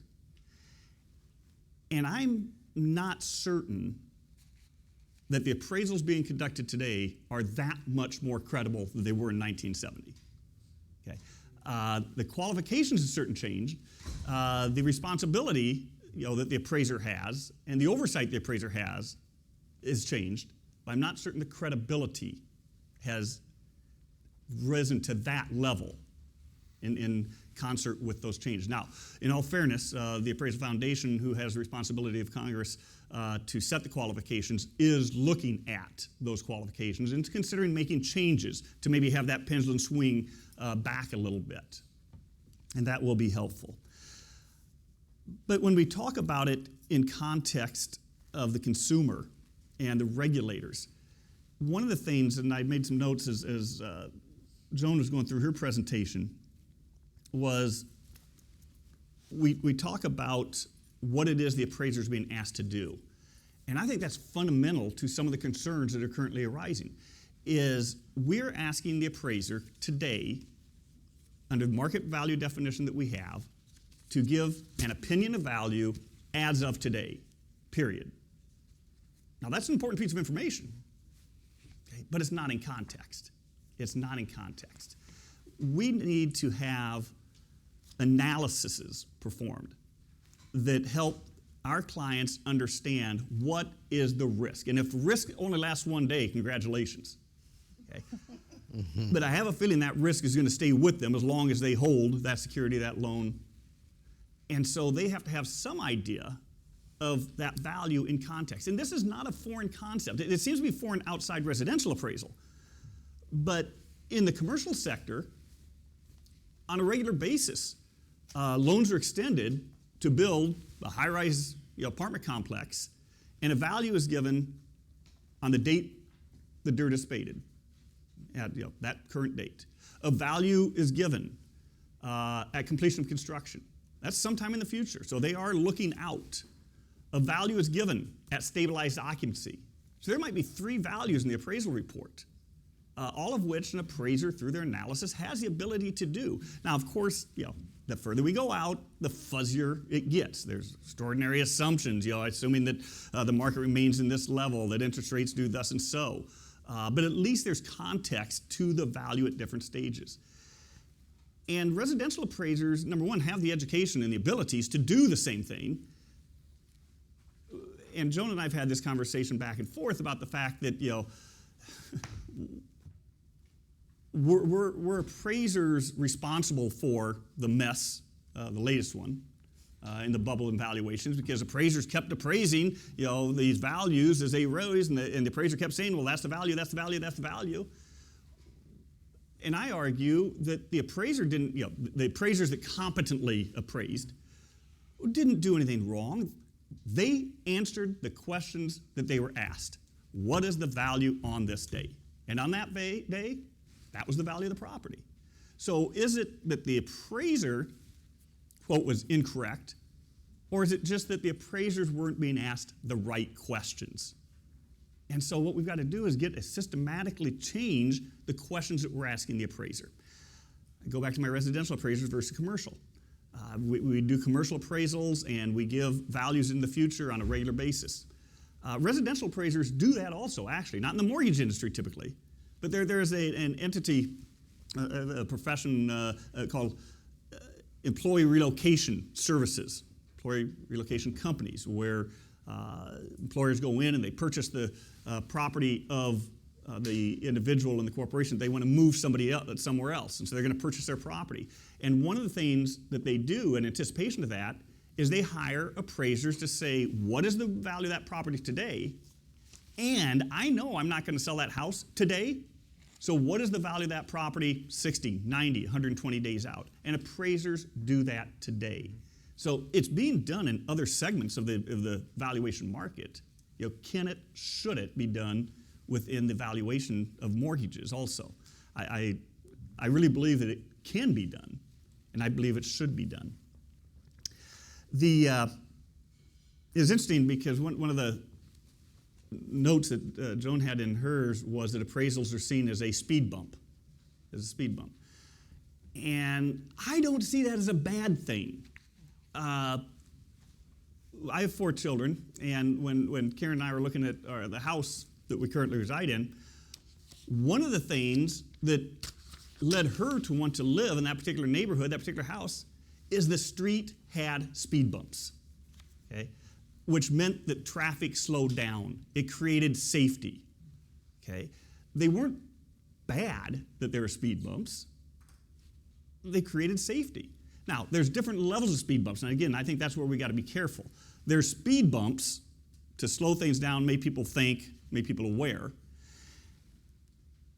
And if you walk past the White House and one of their driveways, okay, those aren't speed bumps, folks. Those are steel piers that are going to stop everything.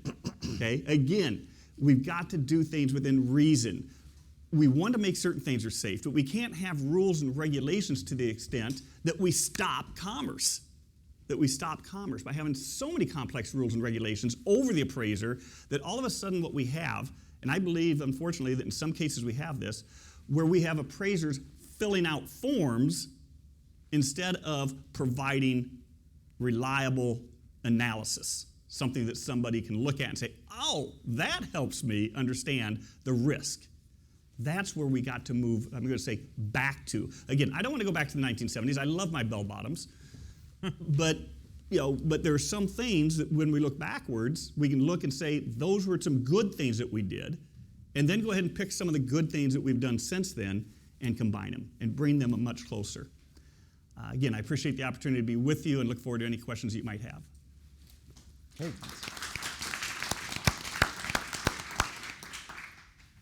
I guess that means it's my turn. When I watched Joan's presentation, I was caught by this slide. I don't know if you can go back The spaghetti schematic. Yeah. Oh. And I just wanted to take umbrage with it. I think it should be a lot more simplified. And if I was going to redraw your diagram, I can hold it up. Oh, okay.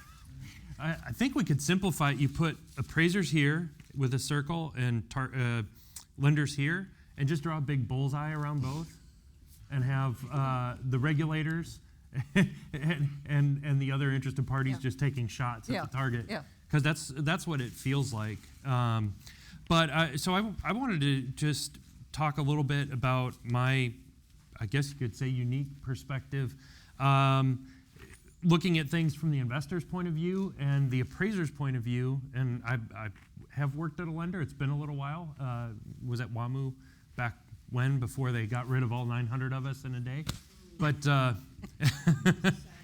yeah, But it's interesting to see, especially like from what Alan was just discussing, how appraisers are trying to provide solutions and what the investors want. And then in the middle, you have the lenders, who the lenders are, they really want, say, three things. They want happy regulators, they want saleable loans, and they want no repurchases. And that's what they're trying to solve for. And over the last few years, the lender has been just bombarded from all sides. New regulations, demand, repurchase demands. You have new regulators coming in. The CFPB didn't exist a few years ago, and now they're having to try to adjust and keep multiple regulators happy. And so what that's resulted in is, I've seen checklists come out from lenders that say, we want this from the appraiser, without really a whole lot of thought about, is that going to give me a better appraisal or more solid appraisal? Or is it really going to even improve my underwriting of the loan? All it is, well, this GSE said they want to solve this issue, and if they could solve this one, then they won't make me repurchase loans anymore. So let's put that on the checklist. Let's put a couple other things on the checklist, and before long, you get to this long list of items that may or may not even be logical. So what the investors want, and having sat in that seat, we want an accurate market value. I think that's the very first thing, is that drives everything. We have models, we have predictions, there's exit strategies, and it's all driven off of the market value. And they've got money to spend. They're more than happy to redo it every 6 months, 8 months, annually. And I never, when I was there, I never had anybody say, oh, no, don't, whatever you do, don't revalue the property. It was always, can I get another value? Can I get another one? Could you do another one in a week? Sometimes it was, could you get 3 different experts to all give us an opinion of value, because that'll make us a little more comfortable. They want accurate and detailed descriptions of the property. And having sat and tried to explain to people why appraisers have this really odd language that we seem to speak, they want a no BS opinion. They just want somebody to come out and say, you know what, this is a really weird property, and you might want to be careful with it because it's going to be hard to sell. They don't want the subject property suffers from various forms of functional and economic obsolescence from multiple, they don't want the appraiser speak. They want you to just say, it's really weird. It's got 10 bedrooms and an outhouse. And tell me what that risk is. Well, 10 bedrooms and an outhouse, rural Kentucky up in the mountains might not be a problem, but in DC, it could be a little odd. And maybe as another point, they would like to see the history of the property. So who bought it originally, what's happened to it since, during our term of the ownership of that loan, what's happened, maybe they sold off a chunk of land or acquired new land and added it on. And, they really, I think from the investor's point of view, we don't really care about, I hate to say we don't care about regulations, but don't really care about USPAP, what has to go in the report. I mean, you do it to protect yourself, but all I want the answers to my questions, and that would make me happy. And then market analysis. So if I could get just a little bit of local information on what's the trend, and is an employer coming to Texas soon and it's going to just blow up the housing market, or in a good way blow up, or is somebody exiting and what was it, Sriracha left Southern California, and big employer in the, where were they, the Inland Empire all of a sudden is gone. So that kind of thing helps, and I think they could care less about the form filling. What form did you use? Obviously the GSEs care about it, and it is important. The development of UAD and all this, it's helped to standardize the data and put us further down the road. But it doesn't, at the end user's point, at the top of the food chain, URAR form versus a GPAR or a narrative form, it doesn't really matter as long as they can understand it. And the last thing the investor cares about is, can they actually foreclose on the property? Because that's all they're going to have. especially for an investor in non-performing or reperforming loans. They're mostly concerned about that's their exit strategy is we're probably going to foreclose. And so they need to know, number one, do we even have a mortgage on the property we thought we had it on? Because frequently it's not. It could be on the neighbors, could be on somebody with the similar last name. You'd be surprised how these things get through. Has the appraisal or the BPO or whatever valuation tool we used, have they actually appraised the correct property? And are the proper rights and documents and everything in place to allow them to foreclose?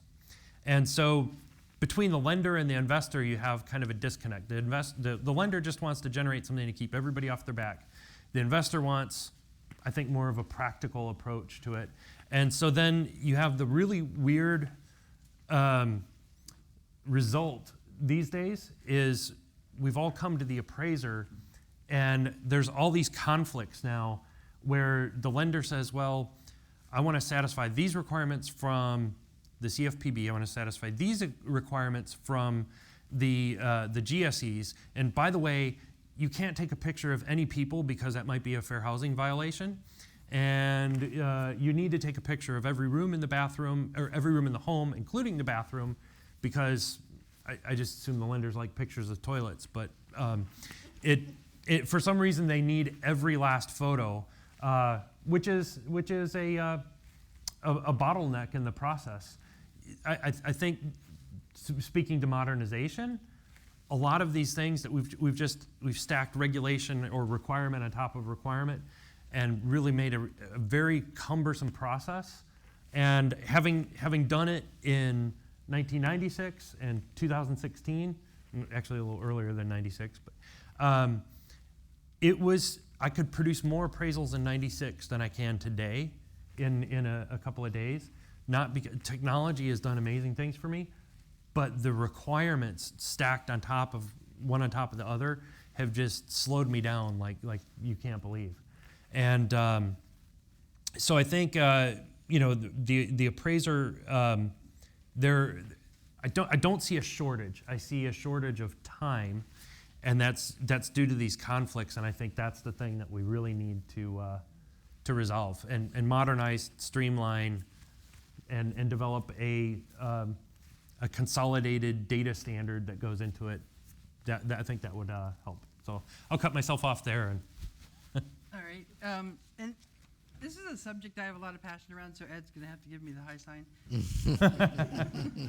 Shut me up. But this one, I would just wanted to let Annette and her cohort here know that to the extent you have other entities raising their heads and wanting to look at it, just please show them this picture.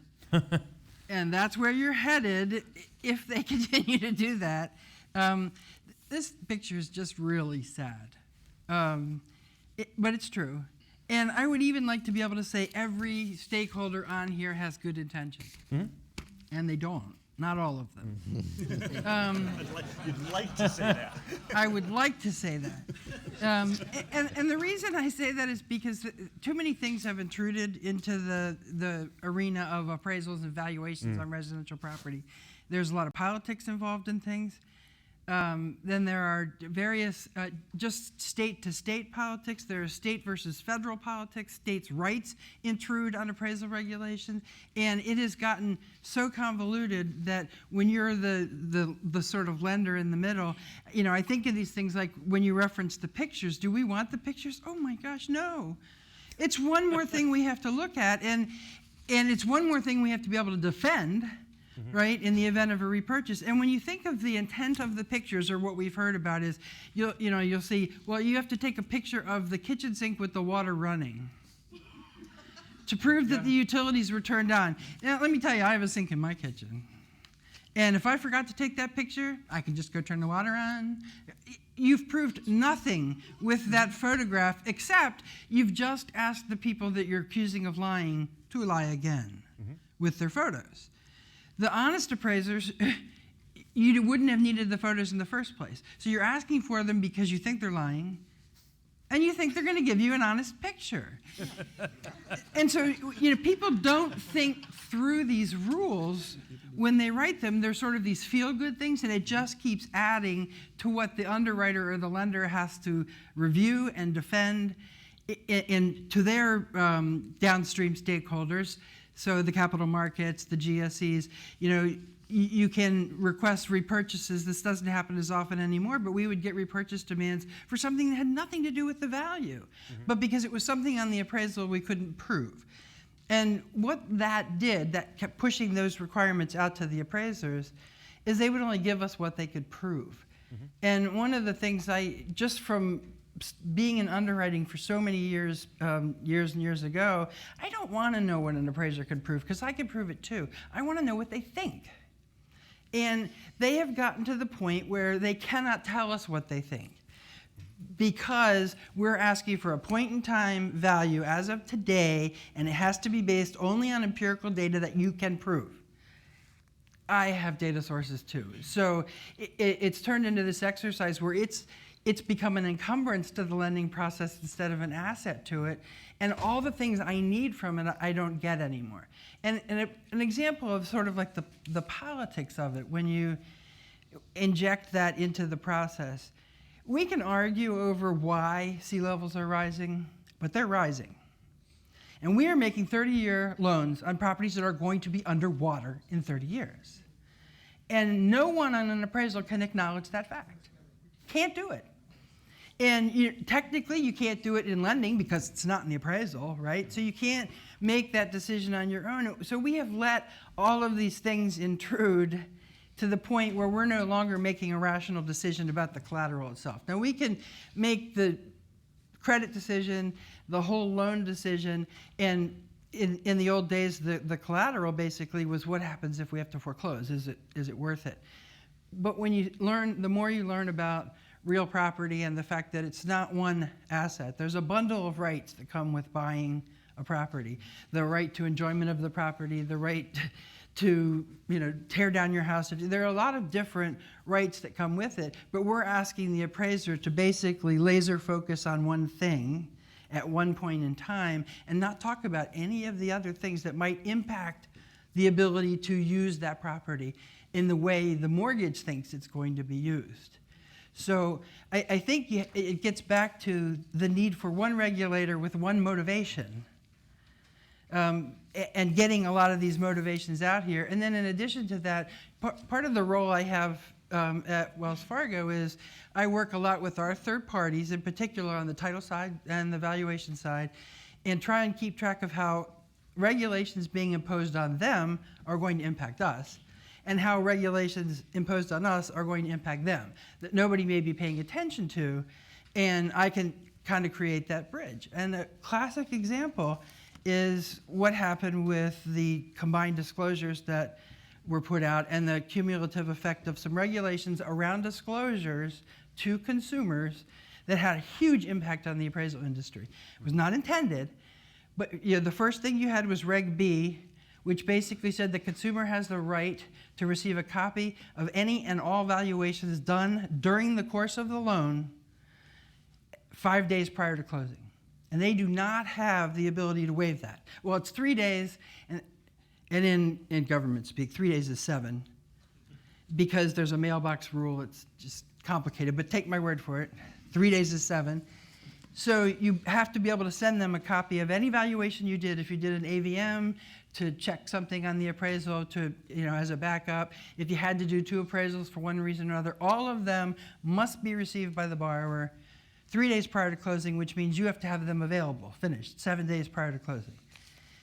The new integrated disclosure rule came in and said the borrower has 10 days to shop from the time you give them their loan estimate. And during that 10 days, you as a lender may not collect money or order an appraisal.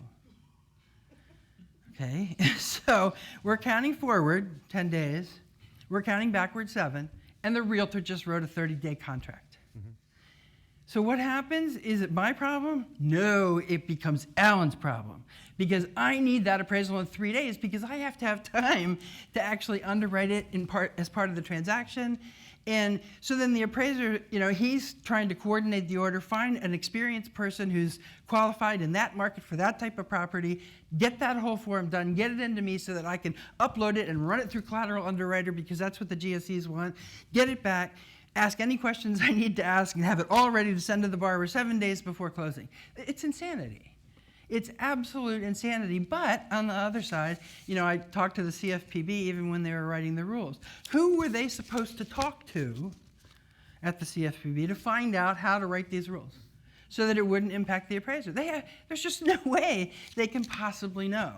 So we have to get to a point where there's a focal point so that even rules that weren't intended to impact appraisers, someone can go and say, please, how is this going to impact you, or will it?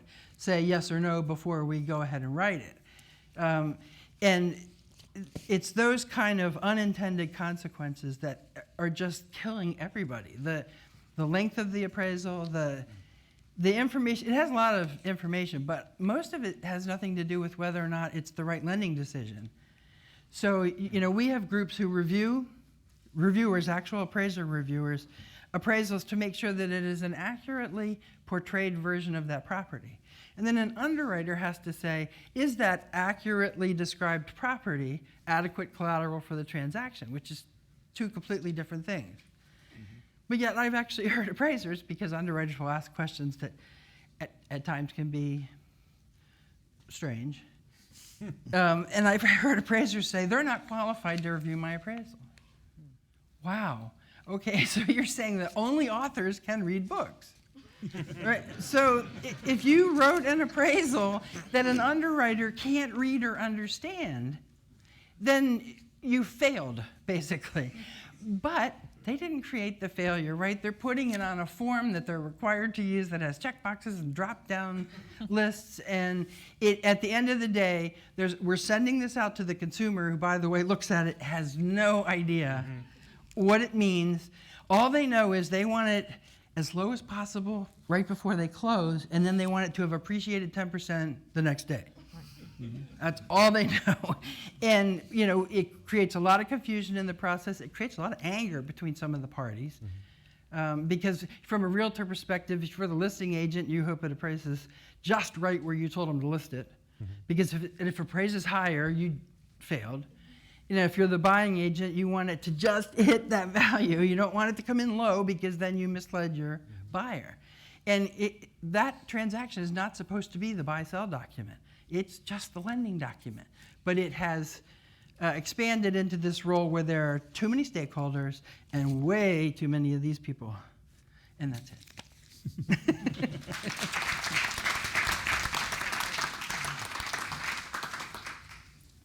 Oh, and those are my opinions. Right. That was hard to tell, Penny. So I want to thank the panel. A couple quick observations, just from my standpoint and experience with this. First, I've got some experience with the appraisal subcommittee. I have more experience with interagency rulemaking and coordination, and all I can say is this needs someone in charge, someone.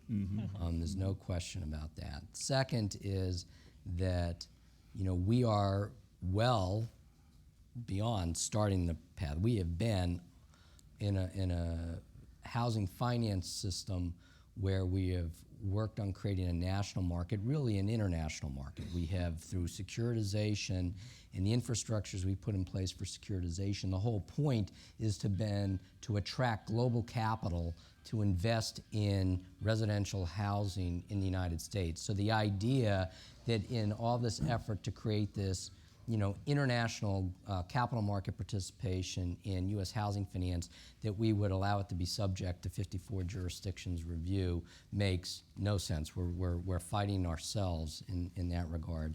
And then final observation, we're still awaiting housing finance reform, to end the Fannie Freddie conservatorships and figure out how we're moving forward. But I will say this, that if you look at all of the reform proposals that are out there, they all envision wanting to attract private capital back into the U.S. mortgage market as the bearer of credit risk. We've got private capital bearing interest rate risk. We do that through Fannie, Freddie, Ginnie securitizations. But right now, the taxpayer is bearing almost all that credit risk. As we move to a world in which it is much more standardized that we have private investors, private capital bearing mortgage credit risk, they are, if not the consumer, they are a very critical consumer of this appraisal. The collateral risk is their risk, right? And so what it is we do in rethinking not just the regulation, but the forms, the information, at the heart of the matter, what does a credit investor need to know about collateral risk if they are taking on credit risk on a pool of properties, really ought to be a focal point for our thinking about, okay, this taking what's broken, what everyone's just described, how we go about getting to practical solutions.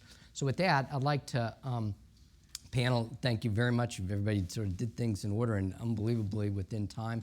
Let me give you all a chance maybe for a little crosstalk or commenting on the general topic or what you heard from others that you might want to add. So let me start there.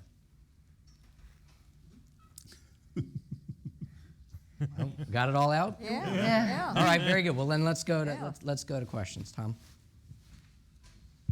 Thank you. I have two questions. The first one I'd like to direct specifically to Joan, and the other question to any of the panelists that's interested in addressing it.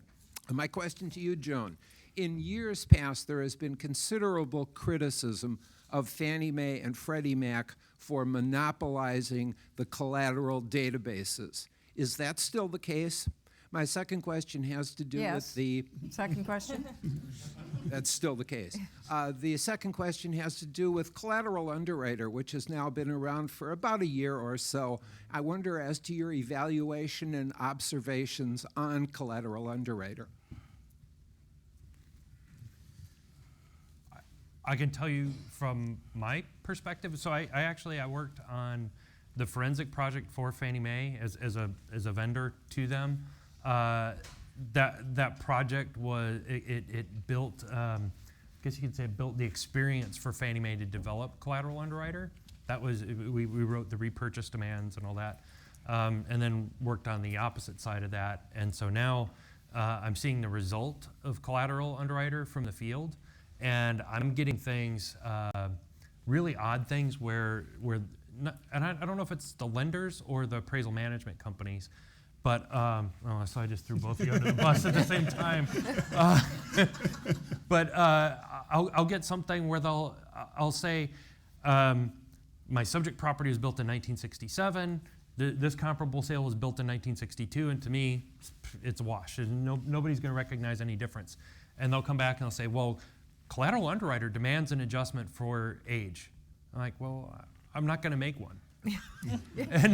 and they say, no, you must make an adjustment. I've had that come back to me. And I'll say, okay, how about $5? I'll put a 5 in there. I know that's not going to affect my results in the end, but I'm not permitted to send in my appraisal report until I put a number in this cell. So, and I understand where Jeff is going with that. The collateral underwriter, for those of you not familiar, it's a piece of technology that when appraisal is completed, it's submitted through this portal. The technology runs some metrics and I'm oversimplifying it, looks at consistency and grades the appraisal a little bit to say, well, it looks like these things should have been considered. Mm-hmm. So it's a piece of technology developed, utilized in virtually every appraisal that's going to be submitted to Fannie Mae. The collateral underwriter itself, if I was in the GSE's position, I would want a tool like that. Right. So I have no problems with collateral underwriter existing. The concerns I have is the disconnect between the way that Fannie Mae either uses it or intends others to use it and the way, in fact, it's being used. Because to Jeff's point, I don't think Fannie Mae has a rule that says that an appraisal has to fit that model. Yep. But we have lenders that are trying to make appraisals fit that model. And so they come back with what I'm going to say is ridiculous requests, things that the appraiser shouldn't. They've already done their appraisal. This is my opinion. It's supported. And now make a lending decision based upon what Fannie Mae is saying and what this is saying. Some of the stuff that comes out of the collateral underwriter is good, some, and should be considered.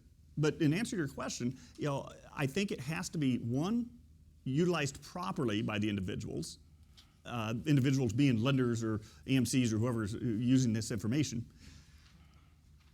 And I don't know whether it's possible, but would I like it to be more transparent so that as an appraiser, would I like to have the opportunity to run my appraisal through collateral underwriter so I knew what the questions were about my appraisal before I submit it?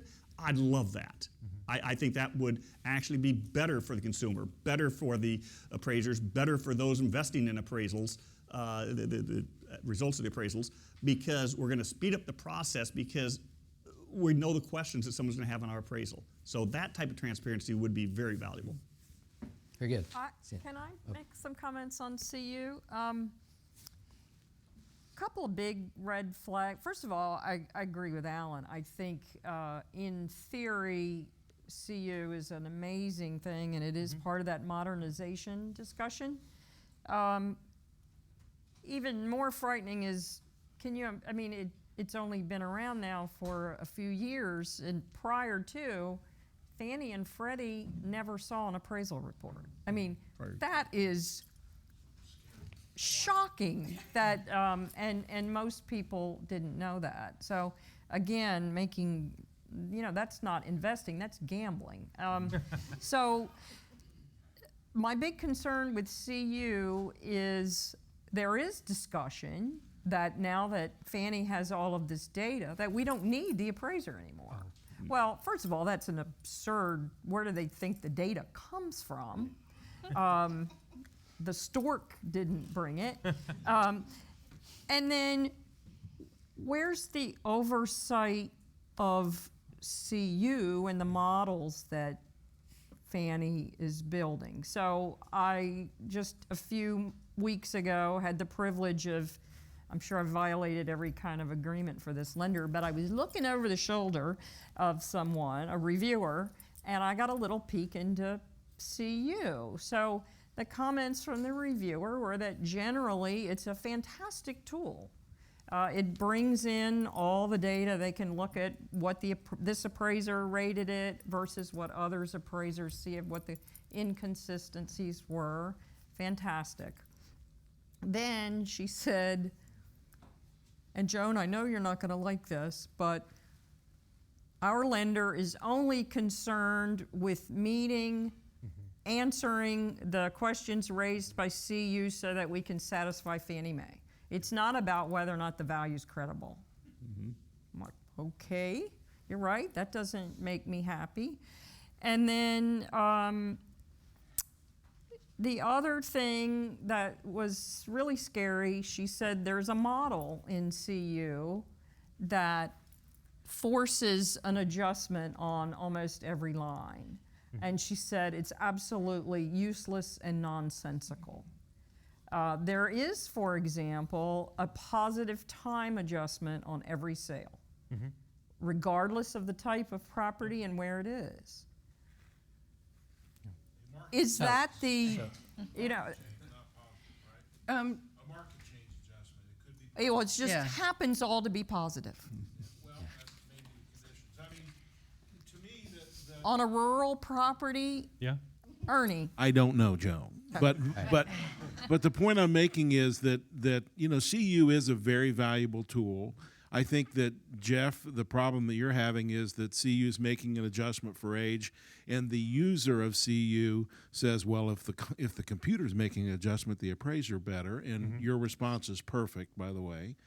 But I think at the end of the day, you did make the point that we're about 18 months into the actual implementation of CU, and it's going to take a while for users to the thousands of users we have to use it appropriately and efficiently, and to me, it's one of the better things that's happened to our industry because of the way appraisers now need to really think through their adjustments. And I'm a 30-year appraiser, SRA, love appraisers, all that stuff. But I think it's a positive. And to your point about market change, I build regression models all the time. There's always some type of a change. If there's a change, if it's an older sale, it may be a zero adjustment if everything's been stable, but there should be some adjustment. So, So let's go Penny, and then I want to get to up front here because we got a lot of hands. I just feel the need to defend lenders here. And I want to explain a little bit about lenders' reaction to CU and why you're seeing the strange things you're seeing. And this goes back to the unintended consequences or the interconnectedness of all the things. You have Fannie Mae under conservatorship and Freddie Mac, right? Who has promised lenders that they're not going to make them repurchase a loan 5 years down the road just because it didn't pass the CU check. I'm sorry, but the promise is worthless. You're in conservatorship. We have regulators who today are reinterpreting rules from 5 years ago and fining lenders for their reinterpretation. So until you can solve the problem of giving the lenders some level of certainty that a failure to check every single box on CU is not going to result in a repurchase for a borrower that died. And I mean, right, and so the collateral had nothing to do with it. But it's in default now, and you get a repurchase demand. I know they've said that. They've put it in writing. We've had lots of things in writing that over the last few years have been taken back. So that's the interconnectedness, and I think that until housing finance reform has some traction, this isn't going to change. Right. We're waiting for Mike. Let me just say, those sort of things, you think there's a disconnect, and it's not just for you, parents, anyway, disconnect between what you understand to be in writing like that with the GSEs and what's actually happening. There's an FHFA ombudsman for which those sort of things are supposed to be resolved, because I'm troubled to hear what you just said. Hi, I'm Sandy King. Bill King, a presenter yesterday, is my husband. But my background, our background is we owned an appraisal firm we still own this firm, but we were busy, lots of staff way back when, and the crisis changed all that. So when I hear Alan talking about what you basically need is a master's degree to become an appraiser, and I know many appraisers went never mind after the crisis, and many of our appraisers that we employed are no longer appraisers.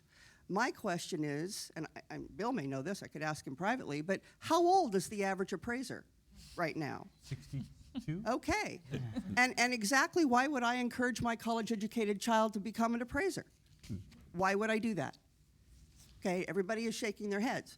Well, so that means you're going to have an actual shortage, a real live shortage of actual qualified appraisers, which is only going to make it worse.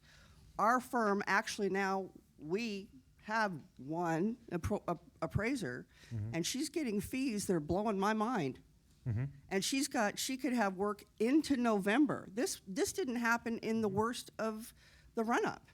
I mean, we had 10 appraisers. This is ridiculous. So my question is, and we're talking about risk. If the risk is, we got no appraisers, guys. There's nobody to do the work. Okay? How is that affecting what you're doing? It's going to slow things down a whole bunch. And again, to Alan's point, when Bill became an appraiser, none of that was true. He's probably one of the best appraisers in the country, in my personal opinion. Second best. Yes, and I think that's probably true. But he couldn't qualify for what Bill couldn't be an appraiser today by those standards. So one of the risks, we're talking about risk in the future, is that shortage. I mean, that shortage of person power. And again, for years we've been like, why would you do this for a living? This is awful. Right, and it isn't just the appraisal side. Underwriters in general are aging out. They are. And in the mortgage industry, so today, really, you're going to tell your college-educated son or daughter, go into residential mortgage lending, the most hated profession on the face of the earth, right? So, yeah, it's so it is a real problem industry-wide.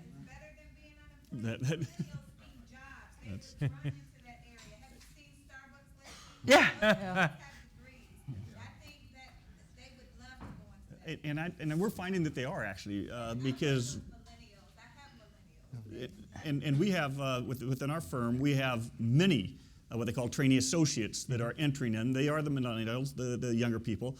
But I'll tell you, and number one, they're fantastic. They're well educated, and they know how to use technology. And using this technology allows them to be more efficient appraisers, which allow them to be more economically advantageous. And so I agree that there are things barriers we put in place. We talked about that need to be reduced. But there is hope, because we do have people that are educated. We do have technology they like doing. But I tell you what, if I ask them to go out in knee-deep snow in Minnesota and tape a house, that's not getting them excited. If we ask them to analyze a property, they get very excited, and I think that we will have a protection. Alan, can you address the economics of the economic barriers as well as the education? I'm sorry. Were we going here or there? Go ahead, take that, but let's do this quickly. I want to get to a question back there. We're running out of time. Just wanted to point out to the millennials, they're college educated, very capable, but there are economic barriers that are in place as a result. The economic barriers that Ernie is talking about, and again, they can be resolved, is very simple. I talked about that 2-year apprenticeship. Just as practice versus necessity, these individuals for 2 years have to shadow a certified appraiser, which means you have 2 people going out to the same property to do the same job. And as a business owner, from an economic perspective, I can't pay 2 people to do the same job for 2 years. And so one of them or both of them are going to be paid less. It's resolvable. We can put practices in place that allow a trained individual within the first 60 days to be able to do their own inspections of the properties. Therefore, I can pay this person a real wage to do it and make it economically feasible for them to come into the industry. Okay. All right, Ed. So a forward-looking observation based on what I'm hearing. So when DU was introduced in 1996, whenever, it was hailed and yada, yada, yada, and everybody, loan officers, brokers, figured out how to reverse engineer it, figured out what the answers were, figured out how to trip it up, and that sounds like a lot of what's going on with CU. And then to the early part of the panel, and particularly Annette's presentation, so what is CU solving for? It is solving for the most probable selling price, which we've all talked about is the wrong answer. Right. But that's what CU is going to. So in the back to DU, it was largely solving for what was the highest debt ratio that Fannie and Freddie would allow. And that debt ratio kept going up and up and up. Steve will present some of that later.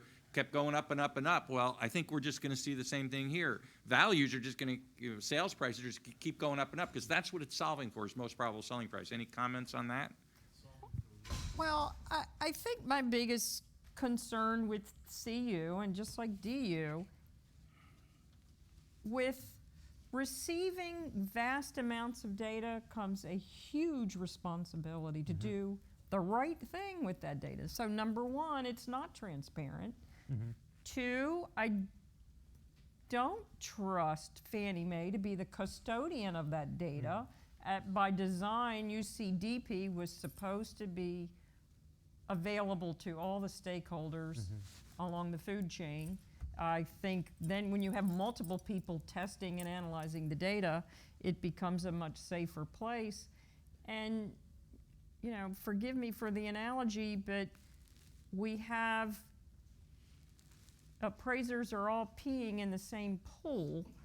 And so Fannie has not come up with a method to reconcile the data that collides, the friction in the data, in the noise.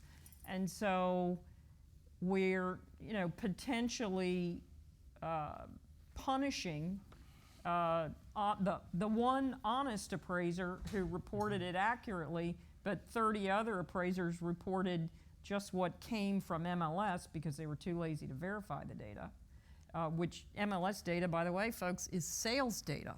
It's not a set of facts. And I think where you're going with this, Ed, is we've also dumbed down the profession where it's just a sale price approach to value. So where's the cost approach data going into CU? It's not. Where's the rental data going into CU? It's not. So that's the danger when you have somebody who's controlling the entire appraisal process from beginning to end. It's a closed loop. Very good. So I want to thank our panel for delivering a great discussion in under time.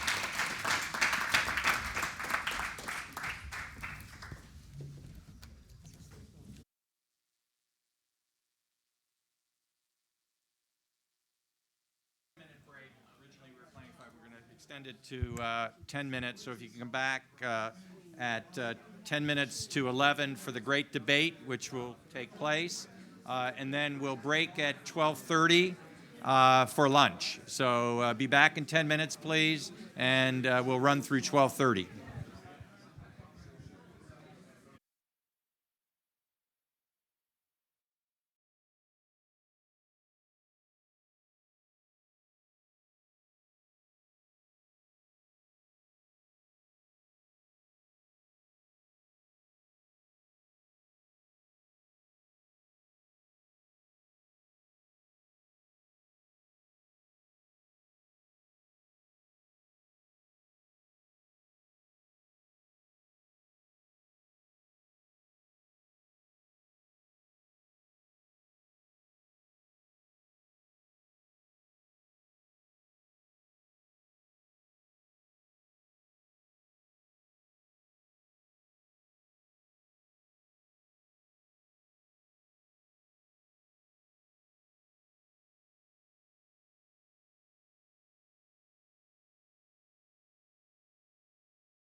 Can I invite everyone to take their places, please, and we'll begin.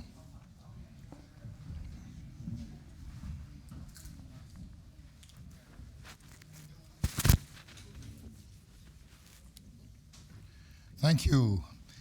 We have arrived at our panel on the great debate, is credit loose? Of course, we mean by that housing credit. And further, is housing credit too loose? And further, is loose housing credit setting up yet another painful bust to join the many other real estate busts of financial history? Our extremely knowledgeable panel is going to give us great insight into these hugely important questions. As we consider the setting, we know some things, especially a group like this. We know that U.S. house prices have been rising rapidly for 4 years since their bottom. And we know that thanks importantly to the monetary manipulations of the Federal Reserve, that house prices on average are in nominal terms back to the general level of their bubble peak. If we inflation adjust them, which we should, average house prices are back to the level of early 2004, well launched into the acceleration of the last bubble. In an interesting international comparison, Canadian house prices are even higher and have a quite astonishing bubble of their own. Instructively, the Canadians have taken and are taking steps to tighten mortgage credit in the face of their house price run-up. Now, these steps may prove to be too little or too late, but it seems to me the principle is right. As house prices soar over their trend, which U.S. house prices are now back way over their trend, it's time to tighten credit. Don't leave it the same, and certainly don't loosen it. In other words, we ought to have a counter-cyclical credit strategy as prices soar, not a pro-cyclical one to inflate the prices even more. Now, in addition to the Fed's never-ending negative real interest rates, all of the intuitions of the current administration, as we know, push for credit loosening and pro-cyclical instead of counter-cyclical behavior. With that, let me briefly introduce our excellent panel. And we're going to go through this panel 3 different times, as you'll hear, in the following order. First will be Mike Frantantoni, the Chief Economist and Senior Vice President of Research and Technology at the Mortgage Bankers Association, and also President of the Mortgage Industry Standards Maintenance Organization. Second will be Ed Pinto, whom you may know. Ed is, of course, the co-director of AEI's International Center on Housing Risk and co-creator of AEI's Mortgage Risk Indices. He's been active in housing finance for 42 years and is therefore an authentic veteran of even more housing cycles than I am. Next will be Sam Cotter, the Deputy Chief Economist at CoreLogic, America's largest provider of property and ownership information and related analytics. And Sam was previously a senior economist at Fannie Mae. And finally, Steve Oliner, a resident scholar at AEI and a senior fellow at the Ziman Center for Real Estate. Steve joined AEI after more than 25 years at the Federal Reserve Board, but he is not personally responsible for the Fed's for the Fed's repeated role in inflating bubbles. We look forward to a lively variety of views from this panel, and our debate will follow this format. First, each speaker will have 10 minutes for opening statements, and I will be very rigorous about time limits in all of these segments. So after the opening comments, then we'll give each speaker an additional 3 minutes to react to what anybody else said, or clarify points, or come up with new arguments. And then we'll have each speaker get an additional 2 minutes for rejoinders and further comments. And then after that, we'll open the floor for your questions. And since we're running about 10 minutes late in the start, since my previous chairman, Mr. DeMarco, didn't cut things off soon enough.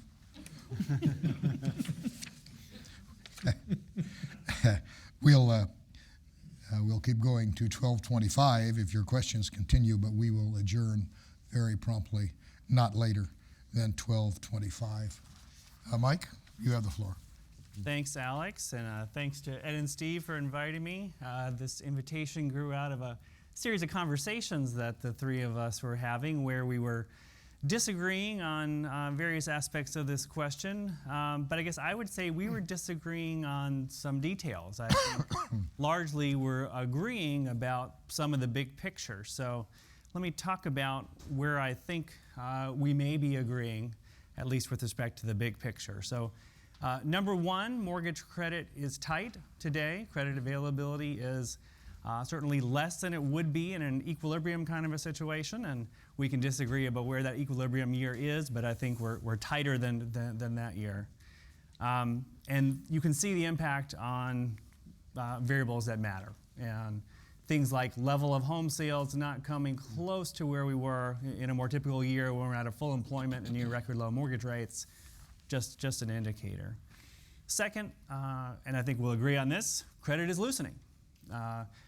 Relative to the immediate post-crisis environment, whether you look at direct or indirect measures, mortgage credit is becoming more available. And you can see any number of indicators, and you can see the benefits, even on things like sales volume, that flow from the modest loosening that we've seen. But again, levels tight, direction loosening. So those are two of the things that I'm going to highlight. Third theme is that credit is hardly the only thing causing this issue, right? And it would be a mistake to think about credit too narrowly in terms of things like leverage or credit scores.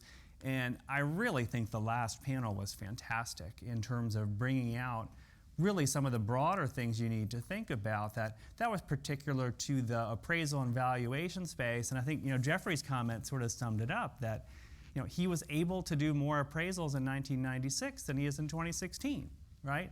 With all the technological advances that have come along. And whether you're looking at verification of income, assets, employment, anything else in the file, that has gotten incredibly more difficult than it was previously. And anybody who's been through the mortgage application process understands that this is a morass right now. It is a terrible process to get a mortgage. And so I think if you think about credit more broadly, rather than just a couple of credit criteria, credit's tight. So I think that's one thing to think about.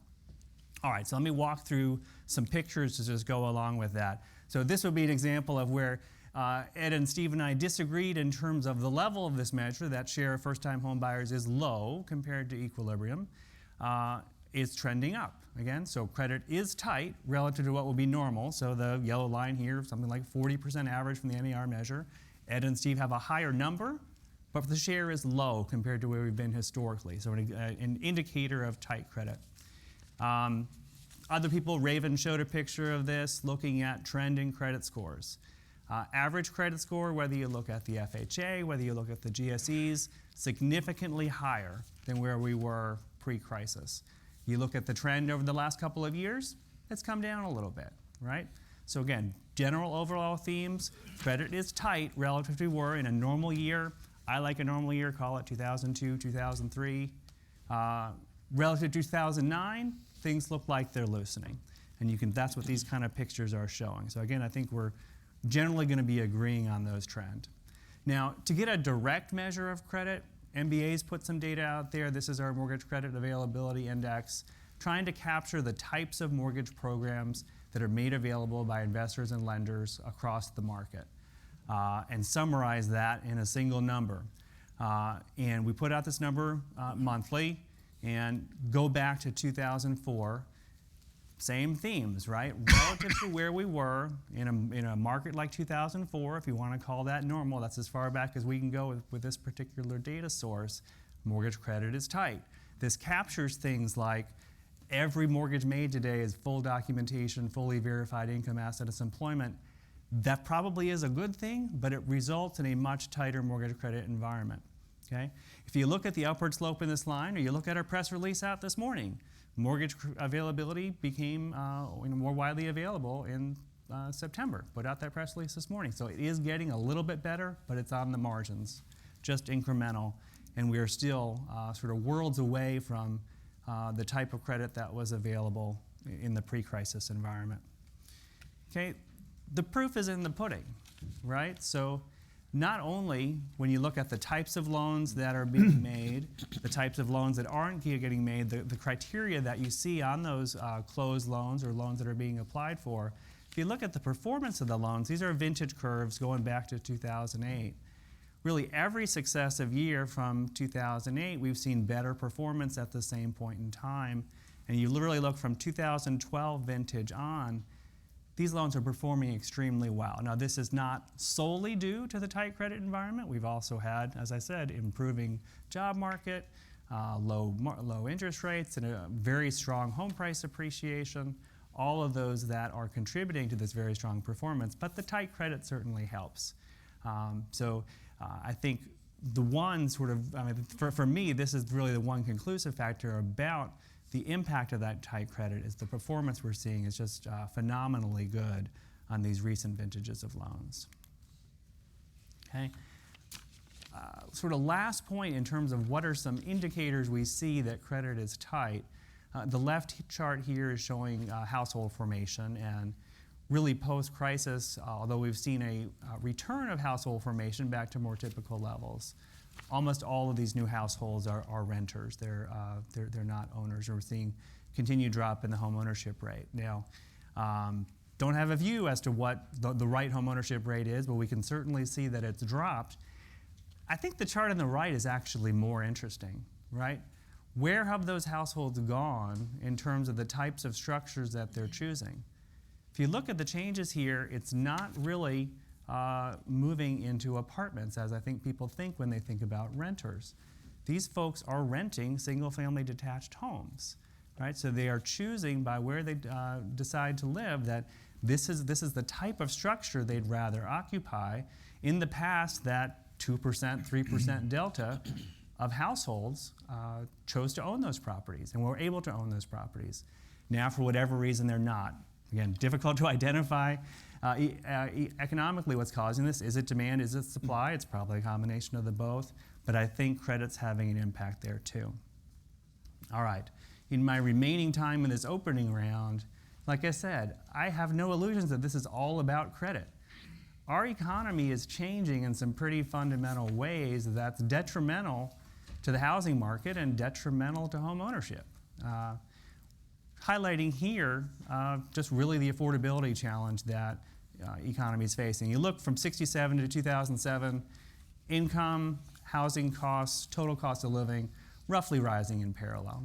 You look from 2007 to the present, housing costs are going up twice as fast as incomes, right? And not at all evenly spread across the population. If you look at real weekly earnings by education grouping, folks with college or above are seeing very substantial gains in earnings power over this time period. Folks less than that are not. Okay? Completely agree with a lot of Ed's focus that there is a supply constraint in this housing market right now, and it is artificially increasing home prices and increasing rents as well.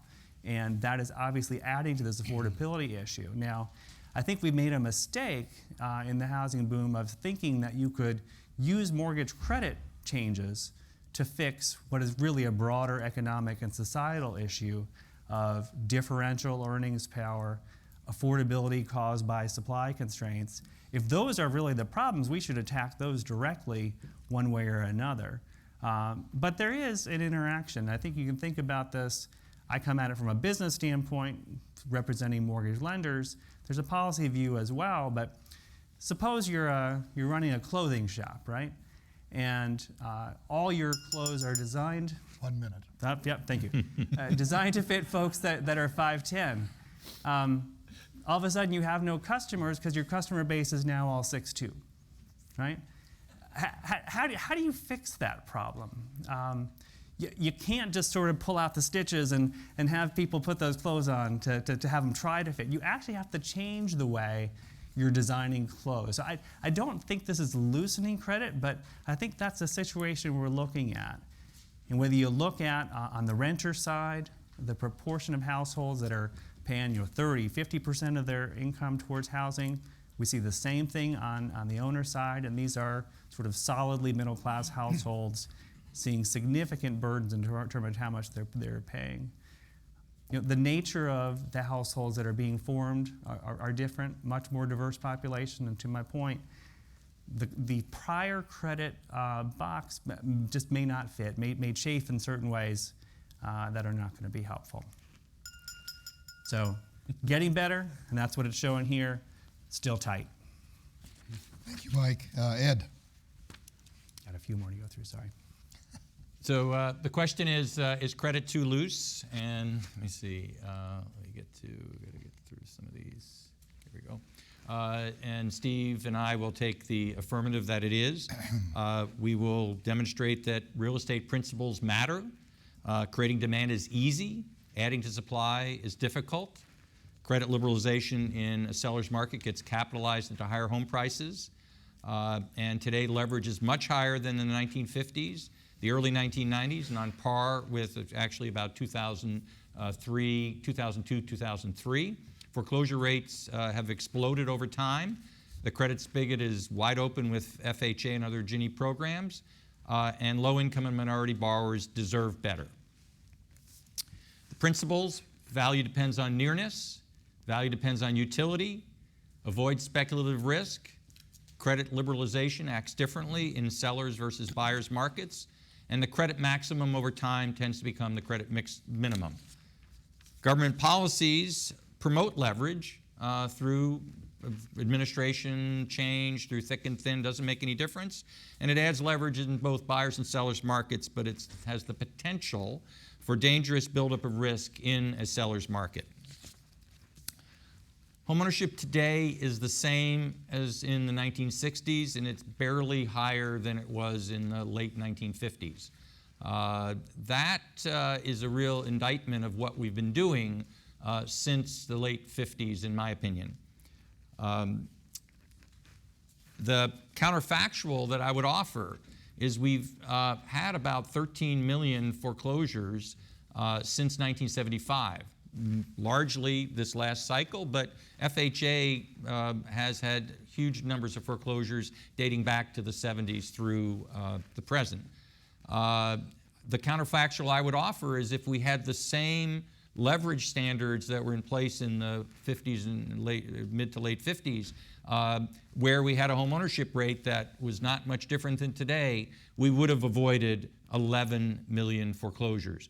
The goal of what was put in place after the Great Depression was to make foreclosures rare, and it worked. And the home ownership rate, which had been rising since 2000, continued to rise, which is what this chart shows, the previous chart shows. Credit conditions, this is an attempt. We've all talked for the last couple of days about the lack of data. This is my effort to actually benchmark at various time points what things look like. And credit today is in some ways tighter, in many ways looser than it was in 2000, 2003, and certainly in almost all ways looser than it was in 1990 to 1992. From this point forward, I'll largely focus on purchase loans because I think that's where it largely is impactful, particularly purchase of primary residences and particularly purchase by first-time home buyer. That's your marginal buyer that you're bringing into the market through your credit standards. This shows that there's a wide variance in the results you get based on the data you start with.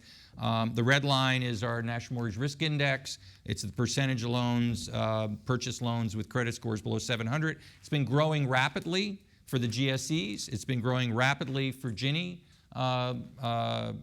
agencies. And the CoreLogic data was missing the mix and various things. And so you see a different pattern, a downward pattern or a flat pattern in the case of the GSEs, and a downward pattern in the case of FHA. The key is you to some extent you need to be measuring it with the right tools. The next is first-time home buyer share has been growing. Mike indicated that. However, I would say the NAR indices. One of them shows it going down, one of them shows it going up. The Atlanta Fed did a great study on this a year or two ago, and the NAR series used to track the other series pretty well. It's deviated recently, therefore it's, in my opinion, become sort of the least reliable in general. If you look at some of the older series, we actually, other than the jump that took place when we had the first-time homebuyer tax credit in 09 and 10, the share is not historically low. Unforgiving home price cycle booms fueled by increasing leverage in a seller's market is generally followed by mean reversion. And that's the problem that we show here. We have a seller's market. We've had one since mid-2012. The rent to income, you see the house price to rent chart that Raven showed earlier. You'll notice the dip in that was at the precise same point that this one is, which is in mid-2012. That was the point at which the market shifted from a buyer's market to a seller's market. We've had a seller's market now for 48 months, whatever it is, long time. Those markets don't tend to turn on a dime, as you can see from the background colors of gold and blue, and you see a consistent rise when you have seller's markets.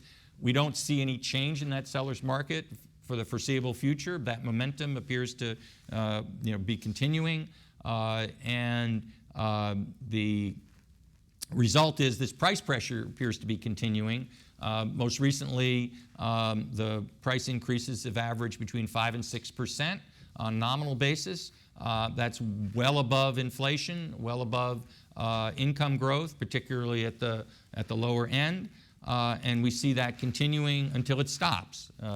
As Robert Schiller said, if you want to know what house prices are going to do tomorrow, look at what they did yesterday. And so you get momentum, and this momentum is driven by being in a seller's market. This is a slide from our new National Mortgage Market Index that we do with First American. And it shows that the most volatile metro areas have the highest percentage of FHA loans. The most volatile market in the country historically for the last 30 plus years has been Riverside, San Bernardino, a low-income, high-minority area.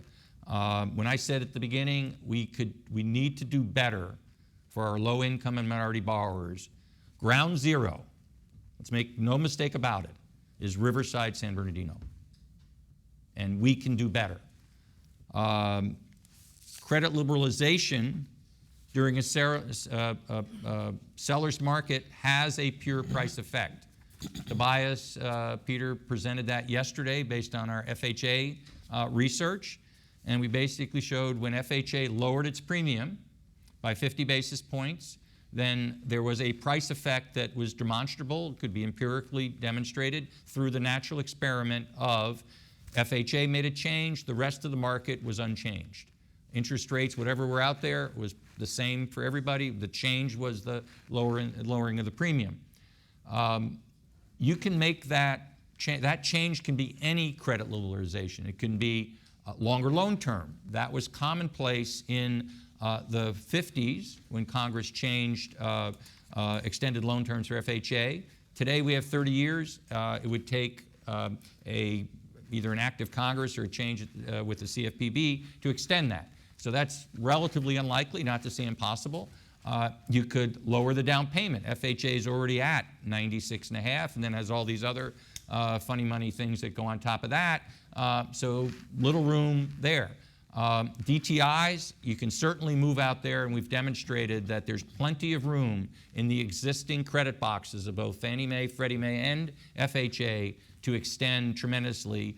We see what's going on in California today, and there's plenty of room there. Yes, we've gotten rid of, for the time being, maybe, low doc, no doc, but I'd caution that... 1 minute. I'd caution that FHA has never had low doc, no doc, to my knowledge, and therefore it has had 3.5 million foreclosures over the last 30, 40 years, since 1975. They've never done interest-only loans. They've never done neg-am loans. They've never done these things that everyone says, well, we got rid of them, therefore everything's great, or everything's going to be fine. Yet they, through thick and thin, have had 1 in 8 of their borrowers go into default over that period of ups and downs, good years and bad. And I would point that if they had 1 in 8 borrowers go bad, the number for minority borrowers is probably 1 in 6. And those are concentrated in certain neighborhoods. Again, I would finish with, we can do better, and I would ask the mortgage industry to join in doing that. Thanks. Thank you, Edward. Sam. Good morning, everyone. I'm pleased to be with you. I'd like to thank Steve and Ed for the invite. So here's an overview of what I'll be discussing. I've decided to sort of, unlike Mike, I've decided to narrowly focus on underwriting, but I'll have some comments in our session later. So overview, we've created recently, 2 years ago, a mortgage underwriting risk indicator, and it's a 6-dimensional view of underwriting, and that index reveals that mortgage risk is currently low, but that's a straightforward interpretation of the index because there are 2 strong countervailing themes to that low mortgage risk view. Number one, leverage for the entry-level borrower is very high. In fact, it's the highest it's ever been. Number two, and I think it's, and the second piece is really the fundamental issue, is that in these indices, such as the National Mortgage Risk Index or our index, they suffer from the fact that we're observing, we're trying to look at underwriting by looking at originated loans, but those are at the intersection of supply and demand. And so I think for us to really understand underwriting, we have to be able to separate supply and demand. So I think that's a problem that we face when we look at this. A couple other points. There's the rapid increase in urban prices due to the urban rebound recovery has led to lower credit borrowers going out to the suburbs. I'm not sure how well known that is, but that's fascinating. And then lastly, most analysis of underwriting is about the quantity of credit.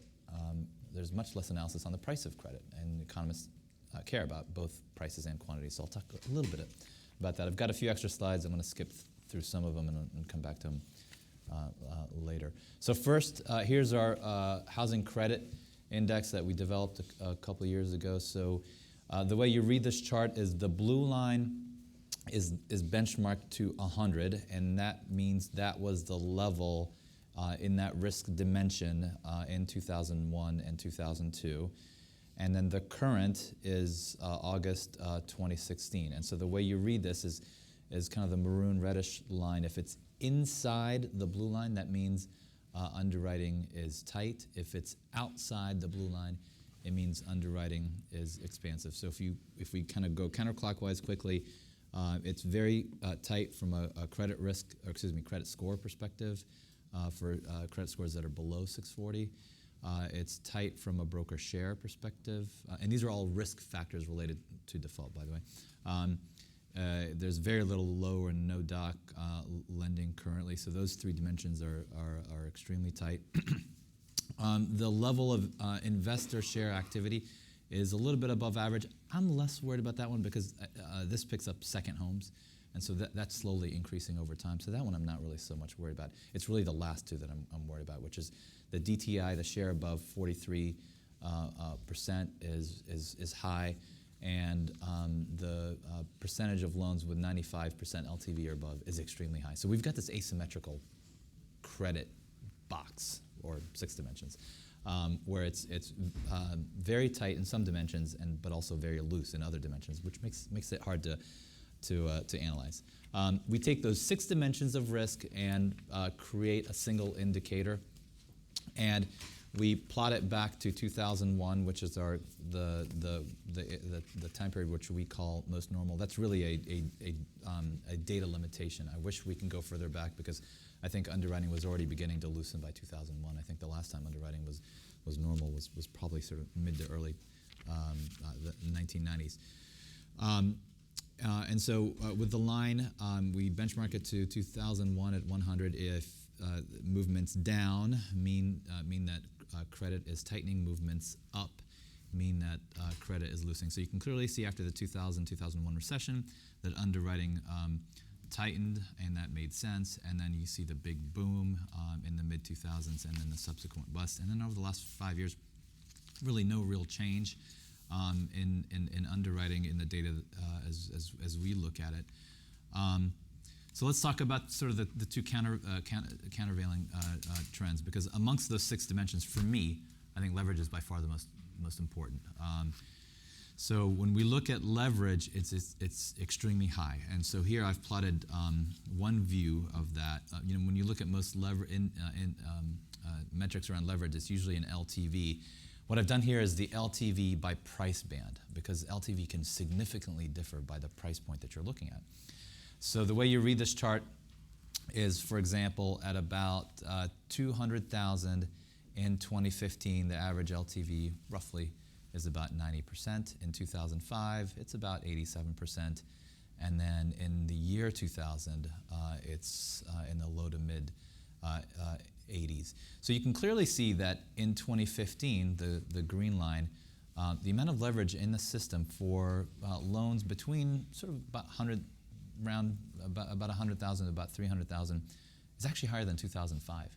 And if you did this for 2016, it's the same. If I use 2004 or 2006, this picture would look the same. So leverage for the entry-level buyer is extremely high. And I take sort of 2 takeaways from this. Is not only does this mean that mortgage risk is higher, but this also means that there are massive affordability constraints, which I think run counter to the narrative that housing is very affordable today. One reason that leverage is so high is that that's what's being demanded. So here's sort of the demand critique. Here we take a look at the share of purchase applications that are above 95%. So you can see in early 2003 it was about 30%. You see a big decline down. That's because here purchase applications are missing all the hidden seconds. Mm-hmm. So actually leverage there is actually rising, but from a lender's perspective, they didn't know that at the time. They thought leverage was declining. And then you see the correction after silent seconds went away, and so it effectively sort of stayed went back to where it was in 2003, and then you see the run up, and then sort of over the last few years, there's been a high and stable demand for high LTV loans. Here's a smoking gun, and the reason why credit appears tight in a lot of data, and that's because it's demand side driven. And so on the left-hand side, I've plotted the distribution of purchase applications by credit score. And you can see I drew the line at 640 because that's generally what we use as sort of the dividing line for subprime. So as of 2005, the share below 640 was in the low to mid 20s. That share collapsed around 2009 or so. And here we are 6 years later, and you can clearly see that the share today is only 3 to 4%. So the space to the left has collapsed. And you can see that the distribution is much higher to the right. In numerical space, the number of applications coming in from high credit borrowers has not gone up like that. It's just because the bottom has collapsed that it looks like the distribution has shifted that way. So the reason why credit scores are so high today is not from a supply perspective, it's a demand side issue. So the contraction in credit is a demand side issue, not a supply issue. And that's why when I look at this, I come up with the conclusion that underwriting is not tight. It's the lack of demand from lower credit borrowers that is the issue. Here I've the same chart, but I've added originations. So on the left-hand side, you can clearly see that there was excessive demand, despite the fact that there was a lot of lower credit originations, which is the red line in 2005. There was even more applications. That's why if you look at denial rates in 05, 06, and 07, they were actually very high and rising, right? Which is a little bit of a counterfactual because you think, well, but wait a second, credit is loosening. That's because they couldn't even keep up with the applications that were coming in.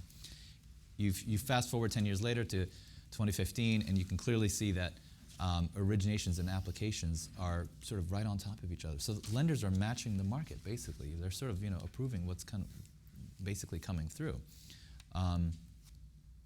So I'm going to skip these 4 slides and now talk move from talking about quantities to prices. Thank you. 1 minute. I love the slides, Sam, but you got 1 minute. Got it. Got two more slides. So here we're going to talk about mortgage pricing. So what we've looked at here is the mortgage spread for purchase owner-occupied 30-year fixed loans. And we looked at the 99th percentile and the 1st percentile. And the reason we did this is because Freddie Mac and others come up with a single point of mortgage, whatever the mortgage rate is for that week, which is the prime offering rate. But really, there's a full distribution of rates that's sort of invisible to us. And so this plots that. So you can clearly see that mortgage pricing contracted after the recession, similar to the quantity, right? So in mortgage pricing space, you see the same behavior as in mortgage, as in quantity space, which makes sense. And then beginning in 05 and 06, the massive run-up in spreads, indicating that there's more risk-taking activity in price space, just like in quantity space. And then you see the collapse through 08 and then 09, and you see a slight gradual recovery in sort of risk-taking in price space, but still not near the sort of normal level of the early 2000s. And lastly, here I've plotted spread. Time has expired. Time has expired. I'll come back to this. We'll take it. We can take it back up on future rounds. Steve. Thanks, Alex. I'm going to use a podium. I just feel more comfortable being able to move around.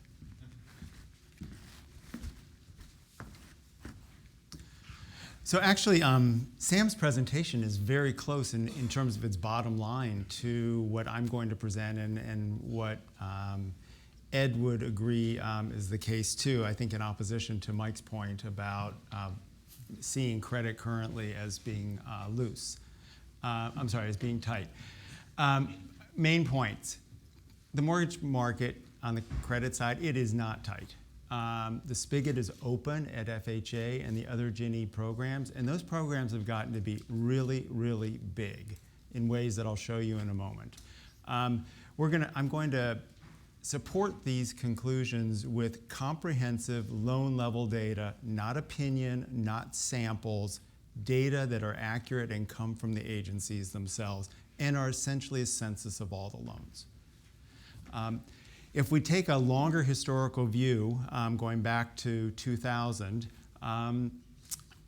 our opinion is, based on the analysis, is that credit standards today are about like where they were between 2000, 2001, and 2002, the early stages of the boom.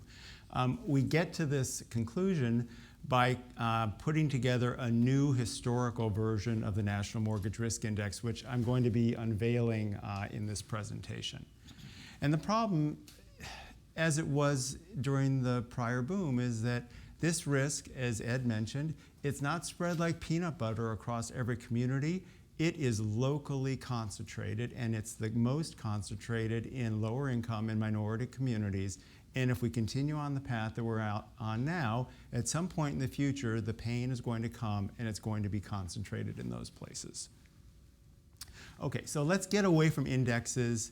Let's just go to the raw numbers. There's nothing filtered here at all. I'm just showing you medians from the data set, nothing more than that.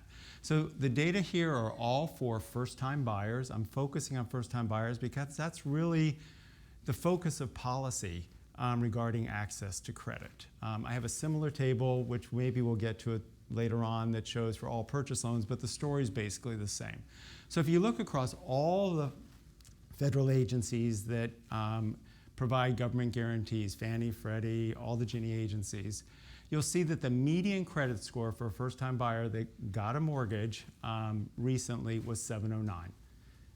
The median for the entire scored population in the United States is about 710. So middling, not high, not low.